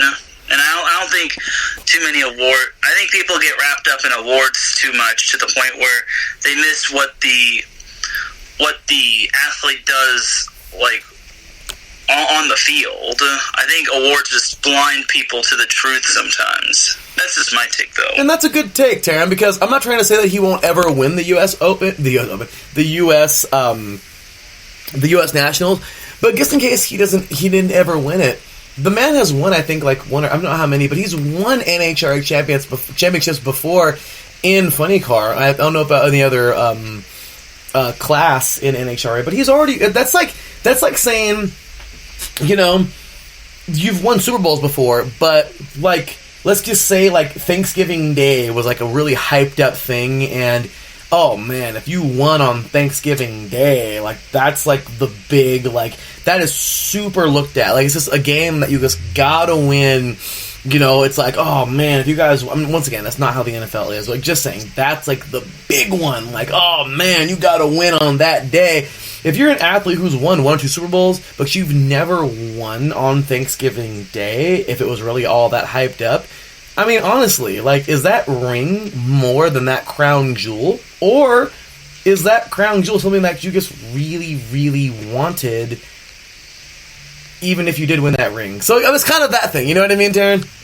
Yeah, and, you know, in regards to that, I mean, I think that's to winning on Thanksgiving and winning the Super Bowl are kind of two different things. Because some teams don't even get to be invited on Thanksgiving, and and then it's tough to make the Super Bowl. You have to be really perennially good, and you have to go pretty much the whole season without not getting injured a whole lot, and by maintaining your wins and losses. So. Yeah, absolutely. But I'm speaking as if if it was a big thing. But you're absolutely right. But okay, so in the bikes in pro stock motorcycle, we have Jerry Savoy taking on which defeated Eddie Krawick already, and Andrew Hines, who defeated Mike Smith, the defending the bikes champion from last year. So Jerry Savoy will be taking on Andrew Hines in pro stock motorcycle. So that is coming up, hopefully in a few minutes. So that way I can watch it and report it live here on the show. That'd be super cool. So after that, we have pro stock. They're going head to head right now. Their final, I think, is set. Once again, Alex Laughlin defeated Derek Kramer. And Erica Enders defeated Jason Line. So we're going to have here Alex Laughlin taking on Erica Enders. So that should be quite the race in pro stock. After that, here we have in funny car, as I mentioned already. Unfortunately, Ron Capps was eliminated already. So John Forrest, hey, go get it, John. I'm all about it, man. John Forrest defeated Matt Hagan. And Jack Beckman defeated J.R. Todd. So that was your final right there. Todd versus Force. And then in in Top Fuel, we have here, as I mentioned already, we have Jack Beck. Oh, sorry. Yeah, I just said that. Wow, wonderful. Good job, Larry.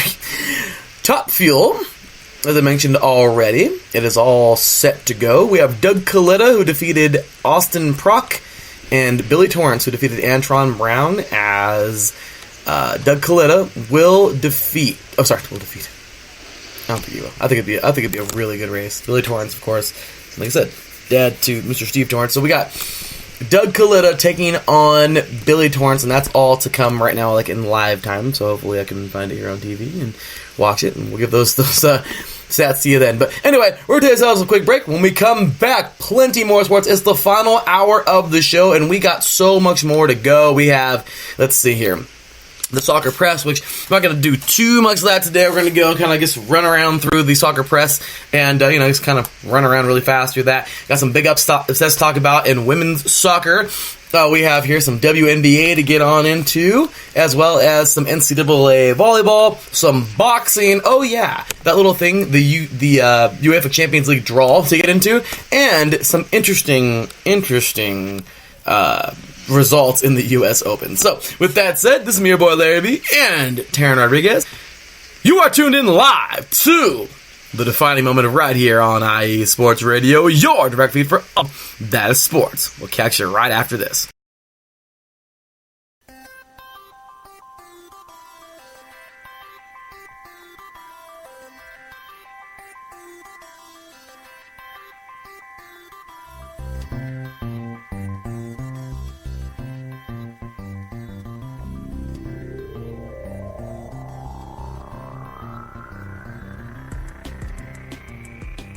Hello, soccer fans. Pierre Moss here with you. I am the host of the Soccer Scoreboard Show right here on IE Sports Radio each and every week. Games and the best action from around the world of soccer. Not only do we have live scores for you, but we also news and all the latest stories from the soccer world right here on the Soccer Scoreboard Show. Come join us each and every week right here on IE Sports Radio.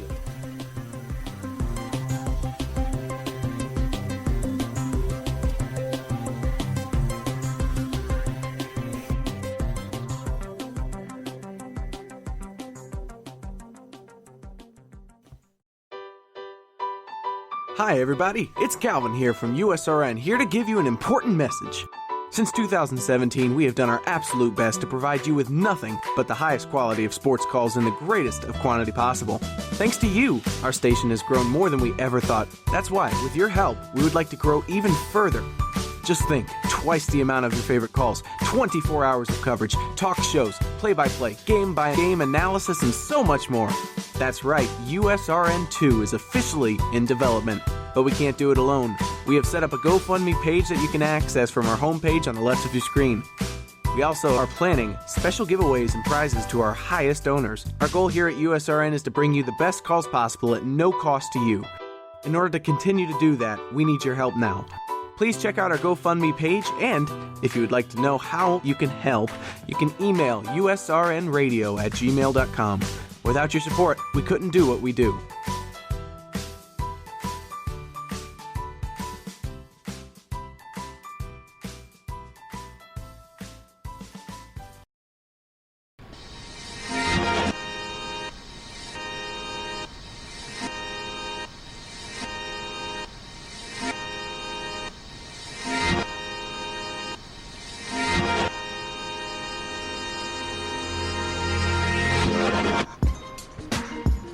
My NBA college basketball fans out there, tired of hearing about just the dramatic stuff in the basketball world, tired of hearing about what such and such wore tonight and not about the game?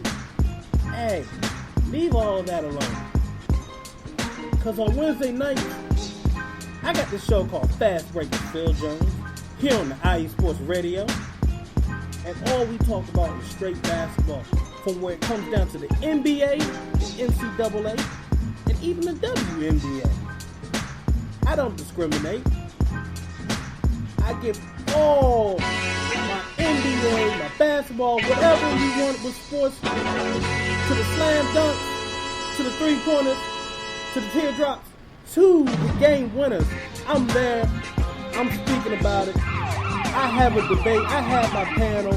I got a squad that rolls in. And we're going to be talking mad sports. We're going to be talking about the Lakers. We're going to be talking about even the Brooklyn Nets. We're going to be talking about who's the top team out there in the NBA. So, tired of all the drama. Tired of all the... What did he wear today?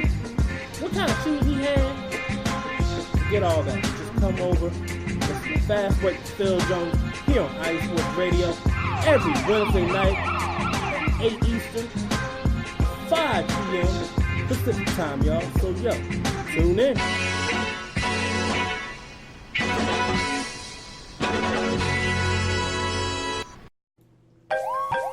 Hey, what's going on, everybody? Vince Wright, the sports governor from the great state of Minnesota, and I want to thank you for listening to Sports Done Right. Make sure you're checking us out on all of our platforms, whether it's Spreaker.com, XSquadAffiliates.com. We're also heard on the Stewart Media and Entertainment Network, so keep it tuned here. More great things coming from Sports Done Right.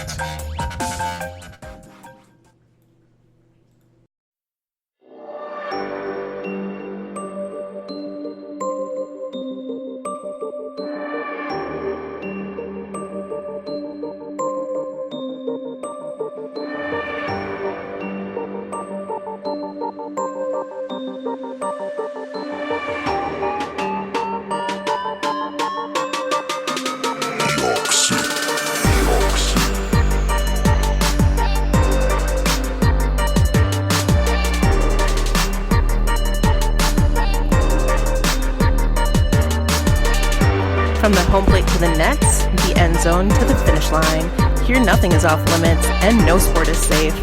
Not what it seems with your host Caitlin Seam, bringing you sports like you've never heard before. Catch me Thursdays at 5 p.m. Eastern, 2 p.m. Pacific, right here on IE Sports Radio. The only question is, are you ready?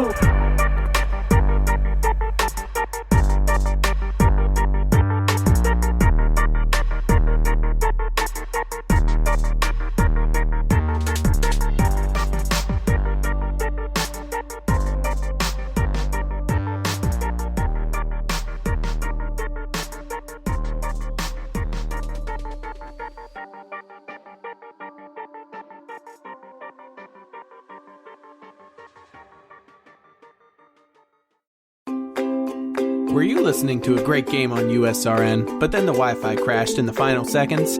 Or do you simply want to listen to the best calls we here at USRN have to offer? Well then, you need to go check out our Audio Boom page. It holds a collection of our best calls that you don't want to miss. How do I get there, you ask? You can download the Audio Boom app and look up Ultimate Sports Radio, or simply go to audiobook.com/Ultimate Sports Radio. And as always, thanks for listening and making USRN one of the most talked about sports networks on Mixler.com.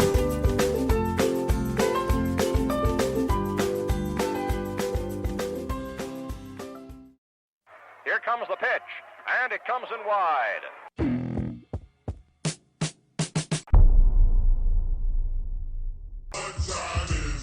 On the BS3 Sports Show. Welcome to the BS3 Sports Podcast. We hope your experience with us is amazing.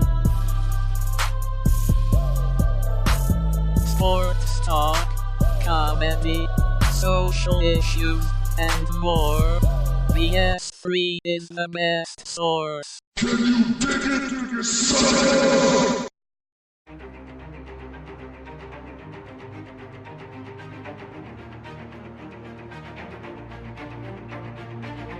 Hey USRN fans, do you have a product or company you're trying to promote? Look no further. USRN is teaming up with small local businesses trying to establish themselves via online promotion. Let us know if you're interested. Email us at usrnradio@gmail.com to learn more.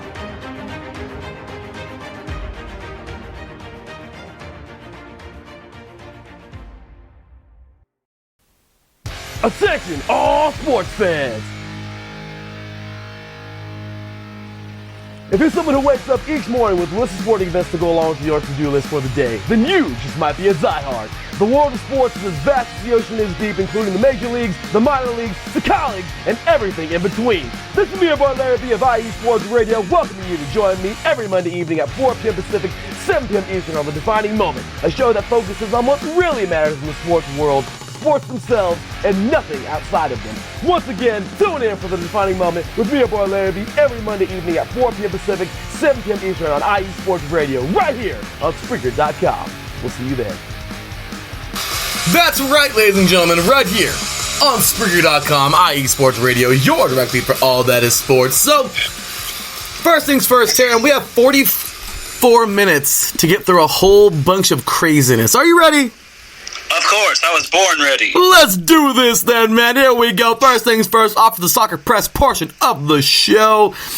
Well, some notable victories around the MLS this last past weekend. Man, we're going to have some fun right now with all over the world of soccer. So, first things first, we have here, this last past week in Serie A, Napoli. How about this team knocking off the defending champs? How about that, man? I'm sorry. How did I say that? I thought they did. I am so sorry. Let's rephrase that. Juventus almost losing to Napoli. I don't know why I said that backwards, but yes. Juve, a good, tough team here, but they were tested by Napoli 4-3. Big victory there for Juve. But, well, wasn't to be for Napoli. I hope they play again this year. I think they play twice a year. So, anyway, big ups there.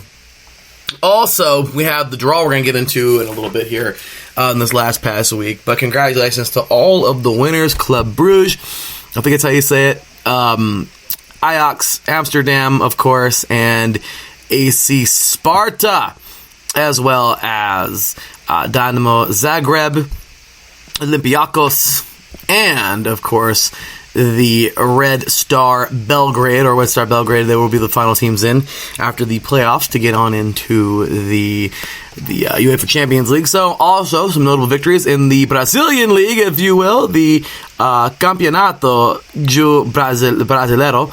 We have here Palermas taking on Flamengo, and Flamengo just wipes the floor with these guys, man. 3-0 victory yesterday over Palermas for Flamengo. So, big victory there in the Brazilian League. Couple notable victories just to bounce around for the weekend. In the Premier League, Arsenal will take on Tottenham Hotspur, and guess what? That game would end as it began. 2-2. Talk about a good game there by those two teams. Would be pretty darn good there. And then we will go ahead, and I think that was all the games that I had, overall. But actually, no, there was a German league game that I thought we put up here in the Bundesliga this last past weekend. And it was a pretty good game, as I thought, and I don't see it. So, my deepest apologies. I thought it was up here, but I guess it's not. So, anyway, I guess I'll find it if it was up. Oh, yeah, there it is. Red Bull Leipzig. They will win a good game here. 3-1 over Borussia Mönchengladbach. So, big ups to to Red Bull Leipzig. And there you go. So those are all the games from this past week that were like the big notable ones around the world. Now let's go ahead and jump on into the MLS. Actually, let's go ladies first. Let's go ahead and jump on now into the National Women's Soccer League, or of course the NWSL. And there's really not a lot going on. As we mentioned last week, no games of the week. There was nothing really there. And the playoffs are coming up real quick. We do have some games. I mean, this is the last month of the regular season, and the playoffs will start up here. We got just a little bit over a month left until we get into October, of course, their playoffs. So this coming week, or this past week, let's go ahead and take a look at what went down. So actually, there wasn't anything. Look at that. So it's basically just a week off. And now we're getting back into action this week. Quick little look at the table, quick rundown. We have here Portland with 36 points. The North Carolina Courage with 31 points. Chicago with 29 points. Utah with 28. Seattle Reign FC with 27, Washington with 25, Houston with 22. We have here Sky Blue FC with 16, and Orlando with 18. So let's go take a quick look at some games. Royals versus Thorns. Talk about a good battle. You have the number 4 team versus the number 1 team right now coming up on Friday the 6th. Really excited for that one. And then that's actually it. Saturday, there's really nothing. But the Red Stars and the Dash could be something, at least, because Taryn literally went on a tear about the Red Stars a couple weeks ago. That was pretty funny, but man, he went off on this team.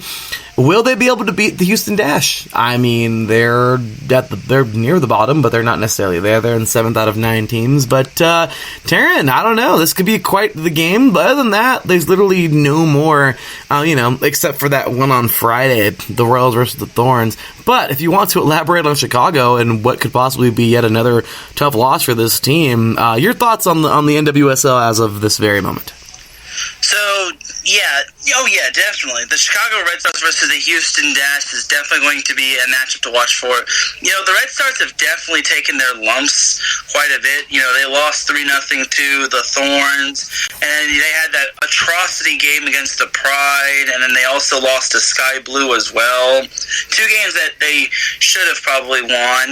It's still amazing that they're still in the top 4. So, but but 2 through 4 is tightening up, and then you also got to watch out for Seattle and then Washington, and then Houston might try to play spoiler, or they can try to jump through the standings as well. So 1 through 7 is still, 2 through 7 is still pretty much anyone's spot, and any of those teams can surpass one another. But I'm definitely going to keep my eye on the Chicago Red Stars.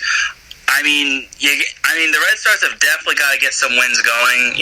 They got to get the ball rolling, and they got to get it kicking.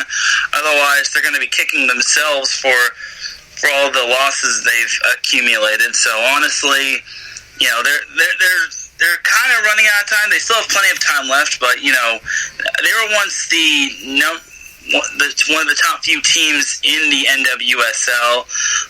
But the Red Stars, y'all gotta prove to me that you belong in the playoffs. Otherwise, I'm going to be going on another Stephen A. rant next week. I'll tell you what, that was funny, Taryn. But anyway, so I just watched it, Channel 11, ladies and gentlemen, Fox 11, who's over here in Southern California. Congratulations to Jerry Savoy. Just won the U.S. Nationals on Pro Stock Motorcycle. Congratulations, this is his first win of the season, and I don't know if that's his first ever U.S. Nats, but my gosh, he earned it. So congratulations to Jerry Savoy. We're getting ready for Pro Stock right now. They're getting the car set on the track, so the finals will be as we speak here. So with that said, yeah, Taryn. Oh, those Red Stars. Oh, my. So with that said, Taryn, let's roll on now over to the MLS and talk about the table real quick. Actually, let's talk about the games, the games of the week that one of them just bothered the ever-living out of me, I'll tell you that. But it's not like it's my team at all. I'm just saying. But so we had here, I believe it was 2. I think it was 2. I don't know why. I think it's just 1. It is 1. It is only 1. Okay, well, with that said, we only had 1 game of the week this week. Actually, no, we did. We did have 2. I am so sorry. In the MLS. I'm just itching so much to get to that second one. The first one, we would have the Philadelphia Union taking on Atlanta United FC, and man, was this a good match. A really good. And oh, would you look at that? Alex Laughlin defeats Erica Enders as he will win the U.S. Nats here in Pro Talk. So congratulations to him. I know. The show is everywhere right now. It is awesome. It is just awesome. But that applause could also be for Philadelphia, because Philadelphia would beat Atlanta United 3-1 at home this past week. And then the Galaxy thought they were, funny by, giving their fans, heart attacks this weekend, as they would tie this game up late, make it 3-3, but then the Sounders were like, okay, well, we'll just have to score 1 more. And they did. 4-3 victory, and now the Galaxy is looking like they're in serious trouble right now, as the Seattle Sounders are just running right on. So, yeah, 4-3. And then Minnesota last night. Man, Minnesota United FC would do something that not a lot of teams have done this year. That's defeat LAFC at home 2-0.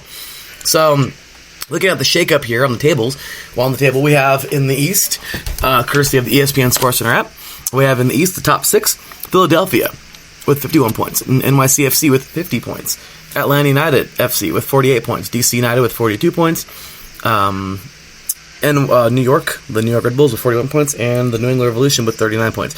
Right outside, we got Toronto with 38, Montreal with 37, and then Orlando and Chicago with 34. A tight race in the East.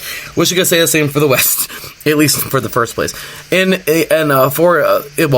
place, LAFC with 62 points. Seattle Sounders now with 46. Minnesota with 45. We have San Jose with 44. Real Salt Lake with 43. Dallas now stealing off the playoffs with 43. And look at the Galaxy. They just don't feel like playing soccer anymore. So we just fell out of the running because that's just what apparently we're doing. What are we, the freaking Raiders now? So 42 points. Yay. And then Portland right outside as well with 40. So, and then right outside after them, we have Sporting Kansas City with 37. So, anyway, that's about it for the standings and those crazy games. Before we get to the games of the week, Taryn, your thoughts? So, yeah, I definitely was keeping an eye on that Galaxy game, and my goodness, the Galaxy, how are you going to tie LAFC last week, but not beat the Seattle Sounders? Yeah, that Western Conference race, other than LAFC running away with it, is very tight, though. Seattle has 46 points, and, Minnesota has 45, and then pretty much it's very tight throughout for the most part. Even Portland and Kansas City have a chance to overtake the Galaxy. I'm just going to say this to the Galaxy. You have 5 winnable games ahead. You've got Colorado, then you've got Kansas City, then you've got Montreal, Salt Lake, and then Vancouver. Most of those teams, some of those teams are even at the bottom of the barrel in their conference. I gotta say this, y'all gotta get it together. I don't know what's wrong with the Galaxy, but let me tell you something. As Stephen A. Smith would say, something is wrong with you. I mean, I'm just going to say it like I truly mean it. Like, the Galaxy have got, I don't care, I don't know a whole lot about soccer. I'm no Gabriel Montoya, but let me tell you something. You've got Zlatan. You can't miss the playoffs with Zlatan. You have to, get it together. Galaxy, please. You can't just say, oh, we went undefeated against LAFC. That don't mean nothing if you are not beating the other teams or going out there and showing some pride. Show some toughness. I don't know what it is about the Galaxy just hanging tough with LAFC, but then laying an egg against some of these other teams. The Western Conference is wide open other than LAFC taking the top spot. You have such a good golden opportunity. These next 5 games, I expect the Galaxy, I'm calling it right now, they better win 3 out of these next 5 games. Otherwise, I might be going a little harder than this. I might have to go Stephen A. Smith with Skip Bayless. But let me tell you something. It's blasphemous. It's blasphemous, I tell you, about all the Galaxy fans. You know, those Galaxy fans who go into StubHub to see your butts kick the ball around. They deserve better. They don't deserve y'all being a 7 seed. They deserve better. But what you're showing is blasphemy. Well, ladies and gentlemen, there you have it. Where's that applause button? Man, there's Taryn Rodriguez, ladies and gentlemen, doing his best Stephen A. Smith impression. He's doing it pretty well. Yeah, because the Galaxy, freaking get it together. Like, this is ridiculous. I'm serious. So, with that said, let's run around really quick. We only have like 30 minutes left, so let's just run around really fast. Some games of the week for the MLS. Like, seriously, there's one game that I'm really looking at right now, NYCFC versus New England. That's going to be pretty good coming up on Saturday. Also, and that's really it. That's really all I see this weekend. There's really nothing more coming up for this weekend. Other than that, it's just kind of a bunch of, just regular old games, whatever. Okay, so, this is how we're going to do it. This is the quick mode. So for the English Premier League, we're just going to read the top fives pretty much for all the, there actually isn't really anything right now. Liverpool 12 points, Manchester United with 10, and that's really it. Leicester with 8. So really, as of right now, once again, Arsenal and Tottenham with a 2-2 draw. Yay, that was wonderful. Not much there to talk about. After that, right now we're just kind of just getting going. We had a big victory here for Juarez over Monterrey, 1-0. Pretty nice victory there this last past week in Liga MX here. Necaxa, I'm proud of my team, man. They beat Los Cholos. Look at that. Tijuana 3-2 this weekend. Pretty good game for them. And Club America takes a big loss at last 3-0. So big ups there.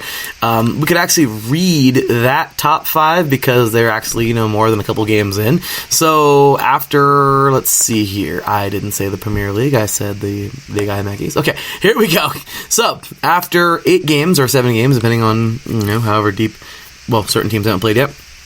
Querétaro has 17. We have Santos with 16, Club America with 15, Necaxa with 14, and UNL Las Tigres with 13. So, other than that, we will go ahead and just moving around here.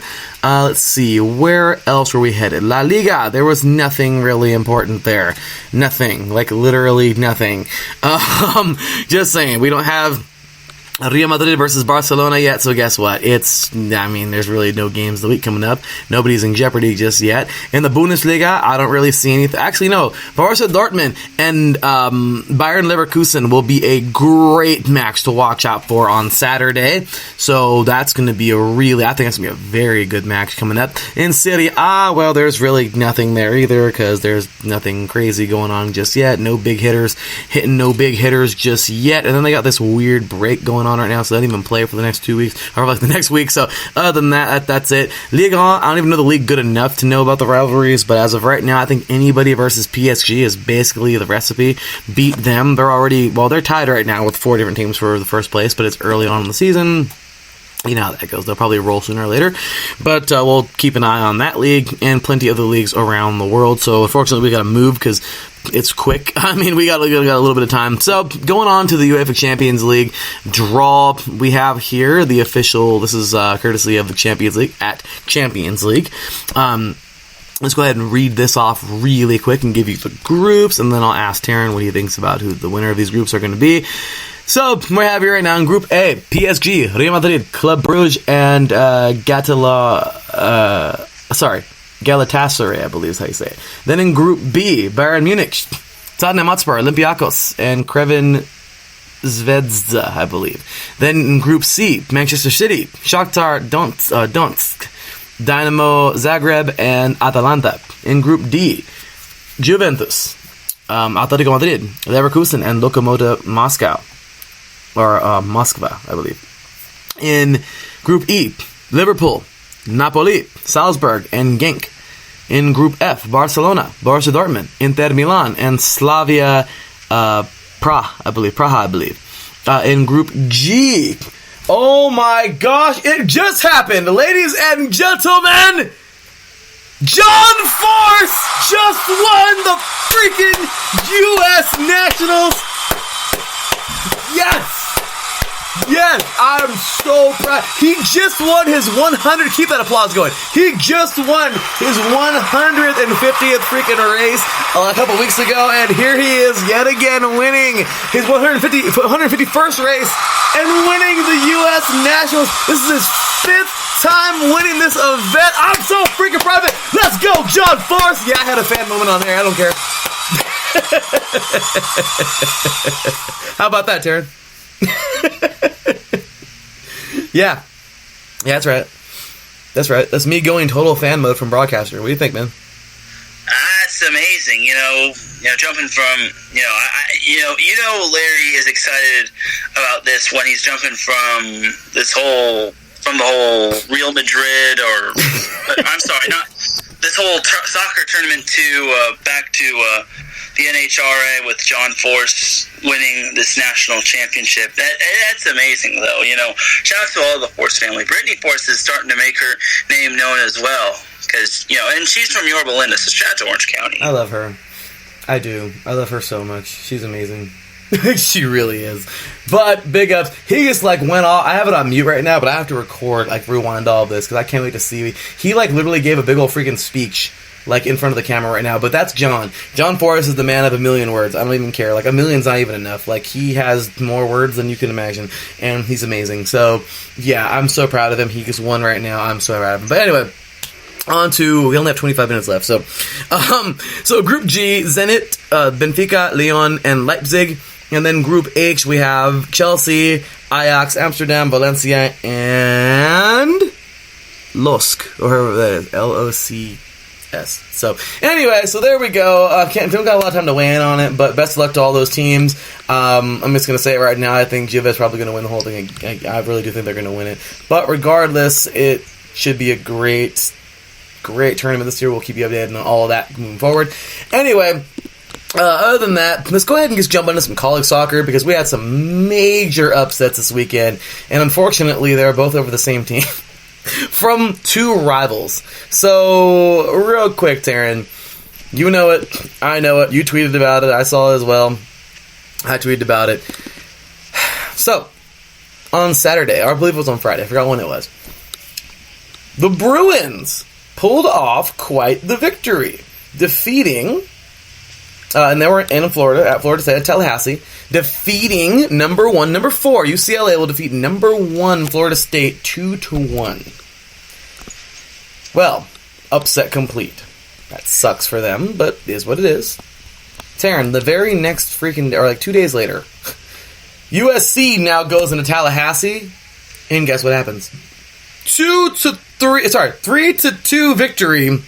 The Lady Trojans knock off number 5. Okay, the number 5 Lady Trojans knock off the number 1 Lady Seminoles, and there you go, y'all. Number 1 goes down twice. I mean, I feel so bad for putting the applause button, but congratulations to the Trojans. I'm so proud of the Lady Trojans. But my gosh, they fall off, and 2 rivals beat that team, number 1, this past weekend. Taryn, your thoughts? So yeah, that was an amazing win. USC won in overtime, as well, and that's kind of honestly a revenge. That was a revenge match for USC because I'm pretty sure Florida State was the team that knocked off UCLA in the NCAA tournament last year. So that was a good revenge match and a great win for USC and for UCLA. Both teams swept the Florida teams this past weekend, so that's very impressive. It just goes to show you that the Pac-12 continues to do big things. Nothing against Florida State and Florida. One of my Twitter followers, who's a good friend of mine, is a fan of Florida State. It was a little bit of a rough weekend for Florida State in terms of sports, but it's going to get better. You all see, but I'm not too surprised that USC pulled off this victory because once again that was a revenge match, and USC is just talented. They did win the NCAA championship a few years ago. I believe it was like 2 or 3 years ago, and honestly they have talent. They are a very talented group. Well coached as well. They're hungry. They're out to prove themselves that they want to win the NCAA championship and win the Pac-12, and nothing's gonna. If you're in the pathway of USC, get out of their way. Absolutely. By the way, congratulations to Doug Kalita. He beat Billy Torrance. Defeated Billy Torrance, winning, I don't know how many this is for him, but winning the U.S. Nationals this year. So congratulations to all 4 of our Wally winners this year at the U.S. Nats. So excited for John Forrest and for all the other drivers. The mosh pit was going on inside of the in the pits. They're having a good old time. Great guys, man. I love it. These guys are awesome. Doug Kalita's team, but congratulations to them. All those winners, man, for the U.S. Nats. It is just awesome this year. And that's it. The crown jewel of the NHRA for 2019 has come to a close. And congratulations to all 4 winners of the Wallies. So, anyway, back to USC Bowl, back to college soccer. We only have 20 minutes left here on the show. So, Boston University and Boston College, that was a good one earlier. Boston College will shut out Boston University back on Thursday. The season would officially get underway. 3-0 at Boston College. Then we would have Duke and Santa Clarita going at it. Number 10 Duke will defeat number 19. Santa Clara. Number 10 Duke will defeat number 19 Santa Clara 3-2, and that's pretty much that for some soccer. Quick and dirty for the WNBA. Our playoff fields are all set. I mean, the Mystics this week would beat the Sparks 95-66 in the first game of the week. Then we go off to the second game of the week. The Connecticut Sun will defeat the Storm 89-70. Third game of the week, we have Las Vegas Aces defeating the Sparks. Sparks having a tough week. And then after that, Chicago will defeat the Mercury 105-78. 105-78. And then coming up this week, games of the week for me: Tuesday, Seattle versus Phoenix. Thursday, Seattle at LA. Friday, Chicago at Connecticut. Sunday we got 2 of them: Minnesota at LA and Chicago at Washington. And the field is all set. Those are just some games to watch because those are playoff team versus playoff team right there. And once again, it's quick and dirty in the WNBA, but my gosh, we have the field is already all set in the final week here. Nobody's fighting for a playoff spot because, well, they're all taken, and that's going to be pretty much that. So let's get on over to the WNBA and talk about, and just kind of just touch on the standings. So, all concreted in unless they're going to go up or down or shift around. That's the only thing happening right now. The 8 teams are in, and that is number 1, Washington at 23-8. Connecticut, number 2, Connecticut at 22-9. Las Vegas at number 3, Las Vegas at 20-12. Sorry, Chicago at 19-13. Minnesota at 17-15. Seattle at 16-15, and Phoenix, the Phoenix Mercury at 15-16, and that is it. Better luck next year to Indiana, Dallas, New York, and Atlanta. They have all been eliminated this year, but all that's going to change this week is just the shifting of the seeds, and that's about it. Taryn, any thoughts? So this whole season has taught me one thing about the Los Angeles Sparks. They are not a good road team. They're 7-10, and they struggled against the Aces and the Mystics. They were lucky to even scrap together a win against the Fever of all teams. This week, however, I think the Sparks will take all 3 games. It's a bold prediction, but the Sparks are such a great home team when playing at Staples Center. And the Sparks have some. The Sparks definitely want to stay. When it comes to the top 4, they have the dream Tuesday, and then they have the Storm Thursday, and then they finish up with the Lynx on Sunday. The Storm and the Lynx will be tough, but I'm confident the Sparks can win at home. They're definitely a great home team, being 12-2. I think they have the second best home record in the WNBA behind the Connecticut Sun. And I said this before on Twitter. If there's one WNBA team you don't want to face on the road, meaning if there's one WNBA team that you don't want to face at their place, it's the Sparks, because they are a phenomenal team in Staples Center. I don't know what it is, but, you got to tip your hat to Derek Fisher, who's coaching the Sparks and the rest of the Los Angeles Sparks. As for the Aces, they have... I'm looking at their schedule right now. They have 2 games. They close out the season with 2 games. I believe they face the Dream, if I'm not mistaken. Yes, they face the Dream on Thursday, and they face the Phoenix Mercury on Sunday. They're both going to be on the road. for Sparks fans, you're definitely hoping the Phoenix Mercury can topple the Aces, because I want to say if the Sparks win out and then the Aces lose out, or at least lose one game, the Sparks can take the 3 spots, which would be huge, But, as long as the Sparks can get it done, as long as the Sparks have some sort of home court advantage and they can at least take one game on the road, they're fine. It's going to be tough to topple the Mystics, because they're on their warpath, but Sparks are definitely proving to be a very dominant team at home. You still have the Sun to contend with, who's also a very good home team, and the Mystics aren't too shabby on the road, and they're a very good home team as well. So it's all about home court advantage when it comes to the WNBA. That's the thing. That's been the name of this game this year. A lot of teams have a lot of good home records, and the Sparks are one of them. Absolutely. I'm hoping for a deep playoff run for the Sparks. We got 15 minutes left here, a little bit over 15 minutes left here.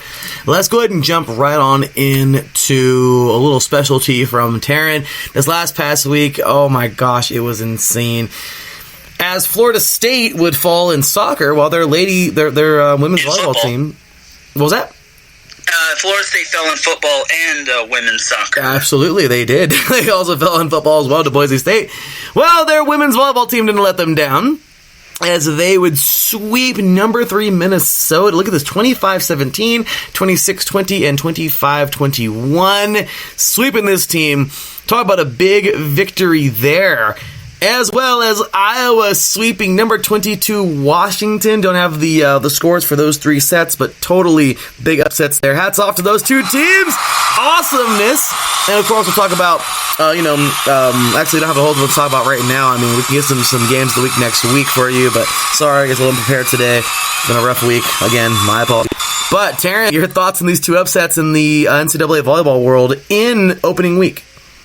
So that was a huge win for Florida State. To be honest with you, one of Florida State's players who actually used to attend Minnesota, who was a transfer from Minnesota, had a huge game. Jasmine Martin, she hit 500 and had 16 kills, and then Peyton Caffery had 10 kills and 12 digs, which was huge. And then, Morgan Chacon had 9 kills and 11 digs, and then the freshman Emma Clothier had 6 kills and hit 556, and then Lily Taser had 21 assists for the Seminoles as well. So that's a huge win for Florida State. That's really, really huge for them.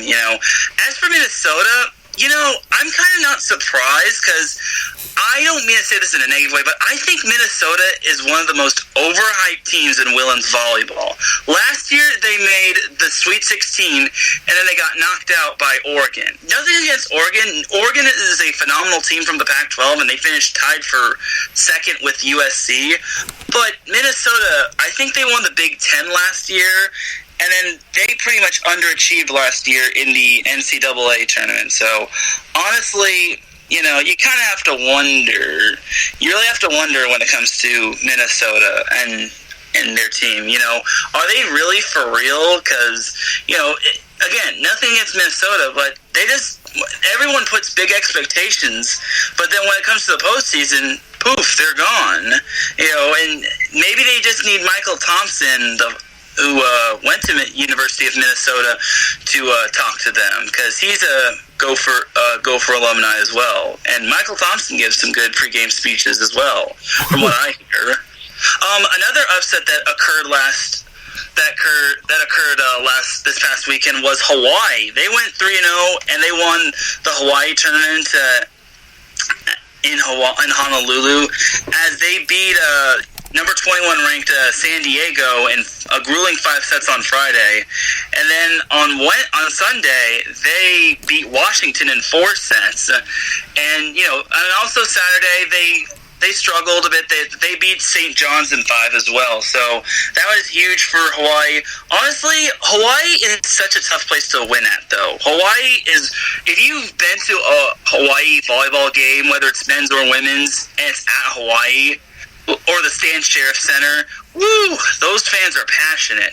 You know, those fans really know how to show up, and it's tough to win. And you also have to adapt to, like, the new Hawaii time and, you know, the Hawaii surroundings. It's just very tough to win at, and Hawaii has always been such a big juggernaut throughout NCAA women's volleyball. They did drop off a little after Dave Shoji, their coach, retired, but now they're starting to get back on track. They're definitely one of the big favorites to win the Big West Conference, along with Cal Poly. For those of you that don't know, I actually am now the beat reporter for Long Beach State Women's Volleyball when it comes to the Daily 49er, the school newspaper at Long Beach State. And I'm definitely looking forward to seeing how the Big West Conference pans out. You'll definitely be seeing me tweet a little bit about Long Beach State Women's Volleyball, and they've got a solid team. The main question is, can they hang with the Cal Polys, the Hawaiis, the UCSBs? UCSB is going to have a loaded team. I know some of those players, and they're going to be stacked. So I'm going to have a lot of volleyball material as the season goes on. But yeah, I'm definitely looking forward to it. If y'all follow me, you'll definitely see me at the Long Beach Mizuno tournament this weekend. And for those of you in Long Beach, you know, I'll be there for Thursday's game, and again, as Long Beach State plays Texas State, and then Long Beach State plays UCLA on Saturday. And I might be there on Friday. I'm not 100% certain because I might have other plans on Friday. But if you see me at Long Beach at the Pyramid on Thursday and Saturday, feel free to stop by and say hi to me. Well, there you go, y'all. Terran Rodriguez showing why he loves volleyball. I mean, I definitely love it as well. We usually have a lot of games of the week and everything, but this time we just have to. Once this week slows down with the first week getting out of the way of school and everything like that, teaching has already calmed down a little bit. Everything's already kind of calmed down except for school at the moment, so it'll be a little more easier for Taryn and I to get the show like on time and everything. So, well, for me, for sure, Taryn's one always on time. Me, it's just hard for me to juggle so many dang things, and this guy juggles, I think, more than I do. I don't know how he does it, but congratulations. Hats off to you, Taryn. You're the real deal, man. Like, seriously. So, I'm trying to do my best. But of course, we'll have lots more stats, games of the week, and everything talking about in volleyball. But that's pretty much going to be it for today. We got a little bit more to go here in the show. We got to talk real fast. Of course, this past week, boxing.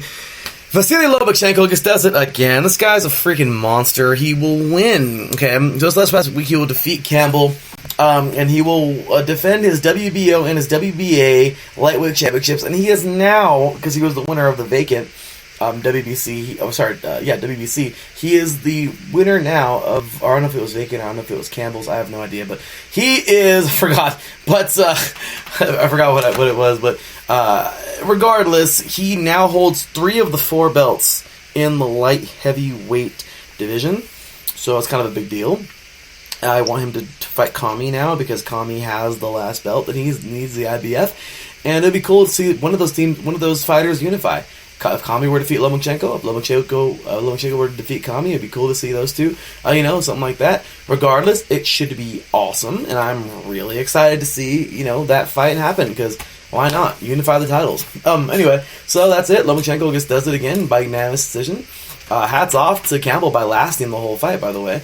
But next up, because Lomachenko's a knockout. He can be somewhat of a knockout artist, but he's a technical guy. Regardless, he showed why he's a technical guy, and he won a nice victory there. Next up, in the next fight we had on Fox, on FS1, Arzlani Lara will defeat Alvarez here, quick and dirty, in the second round TKO, and Lara is now the new WBA interim junior middleweight champion, so congratulations to him.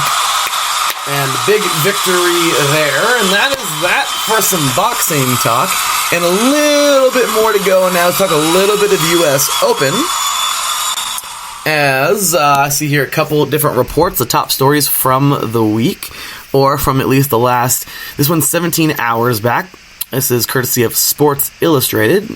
Charlotte Carroll wrote this on September 1st, and the headline is Stan Wawrinka advances at U.S. Open after Novak Djokovic retires in third set. So it looks like Djokovic is out of this one, and Wawrinka will advance on. This one here by Bleacher Report. written by Tyler Conway, says here that the U.S. Open tennis results, the U.S. Open tennis 2019 results, Serena Williams, Roger Federer advanced to quarters, so that was a day ago, and then unfortunately for Naomi Osaka, she will be eliminated from the 2019 U.S. Open. This article right here is by Business Insider, from Business Insider, written by Alan Dawson, and it says here that Naomi Osaka has been eliminated from the 2019 U.S. Open, which means Serena Williams is now the only Grand Slam winner left in the tournament. So that's really crazy. If you hear Calvin Vandergrift and Matt Owens talking on First Serve, they'll be back next week. I mean, seriously, that show is awesome. And, it's like, it's true what they say. I've talked to Mr. Josh Ritter before. He's been on the show many times. And it's crazy because it's true. The women's tennis is like the most wide open thing you can possibly get. Like, it's so wide open. So, such a neat, I don't know if I want to say conference or series or whatever, but it's such a unique sport with tons of women who are extremely talented. So, that's what it's looking like right now in tennis. Next week, of course, the finals will be this weekend. And you will hear myself and Taryn, as well as Calvin and Matt on First Serve. They'll be talking on Monday. Taryn and I will be talking about the U.S. Open Finals from this coming weekend, next Wednesday, on the Defining Moment. Let me go back to our Wednesday night time. We haven't done it once, but we'll get there, and I will assure you this week for sure. But anyways, that's pretty much about it. My gosh, we went over so much today. Quick recap, the NFL is back. So many big shows coming up here on this first week, especially the big one kicking it off here for the kickoff 2019, or if you will, the NFL 100th season. Packers at Bears. Plenty of college football talk we've already got into, especially a big one coming up this weekend. Number 6 LSU taking on number 10 Texas. FIBA World Cup. Team USA continue their dominance. MLB. Boston and the Yankees going head-to-head yet again. Will the Yankees go on to do the dang thing and win it in Fenway? We will see. Continue with the being the number one team overall. So much to talk about in Formula One. Once again, rest in everlasting peace to Antoine, or I don't want to butcher his name once again. Antoine Hubert. Unfortunate news there. So once again, rest in everlasting peace, Antoine Hubert. I want to say that right one time at least. Rest in everlasting peace, Antoine Hubert. And talk about the Belgian Grand Prix. We had Charles Leclerc winning that victory and dedicating it to his friend, unfortunately, who passed away. Mr. Hubert. Will Power getting a big victory there. Darlington lasting until like 2 o'clock in the morning. Eric Jones getting a big victory there. Tons of talk around the world in soccer. Florida State falls to 2 rivals this past weekend. WNBA playoffs all but set. Soccer around the world. The Galaxy get it in gear. The Red Stars. Will Sharon have another rant about the Red Stars next week, depending on how they play this week versus the Dash? Tons of NCAA volleyball coming your way. Big time victory for Florida State. The ladies, winning a big one here over Minnesota. Iowa would sweep number 22 Washington in a big victory there. Lomachenko continues to show why his name is No Moschenko. His nickname, Erzlandi Lada, gets a big victory early. The UEFA Champions League draw is all set, and the U.S. Open is, we're just days away from the finals. So, all of that there, and there we have, of course, the U.S. Nationals. Congratulations to all of our winners, and that is gonna do it. Well, of course, congratulations to all of our winners in the U.S. Nationals in the NHRA. So, with that said, Taryn, final thoughts, man. Of course, let all these diehard sports fans out there know where they can find you. Well, first of all, something else, in terms of women's volleyball, there are going to be Stanford has 2 huge matches this week. Wednesday at number 7 Florida. It's going to be on the SEC network at 5 p.m. Pacific time. And then Stanford also plays number 3 Texas at Stanford at noon Pacific time on the Pac-12 network. So those are two volleyball matches to watch for, especially when it comes to Stanford. Stanford, they are loaded. As for where you can find me at Taryn Rodriguez1. My first name, Taryn, is spelled T-E-R-A-N, and my last name, Rodriguez, has a G in it and then a Z at the end, and then the number 1. So once again, that's Taryn at Taryn Rodriguez1. You can find me on Twitter, talking sports, and once again, you can find me at Long Beach this weekend for the Long Beach Mizuno Classic in women's volleyball. Well, there you have it, y'all. Go chill with Taryn, and, well, you know what they say. You know what I say. Cue the music, because we're out of here! With that said, it has been a great show. So much sports to cover, so little time. Crazy that 3 hours goes by that fast. With that said, ladies and gentlemen, this is me, your boy Larry B. You can find me on Twitter at THE_LB53. You can follow us all as a whole on Twitter at IE Sports Radio, on Instagram at IE Sports Radio as well, and also give us a like on Facebook at IE Sports Radio. We'd certainly like that. Also, show us some love, IESportsRadio.com. We gotta get our new stuff up there and everything, new blogs and all the good stuff there, but check us out as well on IE Sports Radio. It's a Wix website, so check us out there. Show us love on all platforms. We're literally all over the place. I mean, TuneIn, Spotify, Stitcher, iHeartRadio, Apple Podcast, everywhere, y'all. We are all over the place. So check us out. Show us some love. Got a huge week coming along, y'all. Stay tuned. Next up, in an hour and a half, well, we got Phil Jones talking to Until the Truth. Raiders football coming up. Action next. Stay tuned, y'all. Lots of calls on USRN. Shout out to Mr. Matt Owens, Mr. Cal Vandergrift, and Mr. Seth Eves. Shout out to the entire IE Sports Radio family. We'll see y'all next week, y'all. Until then, take care, and as always, God bless.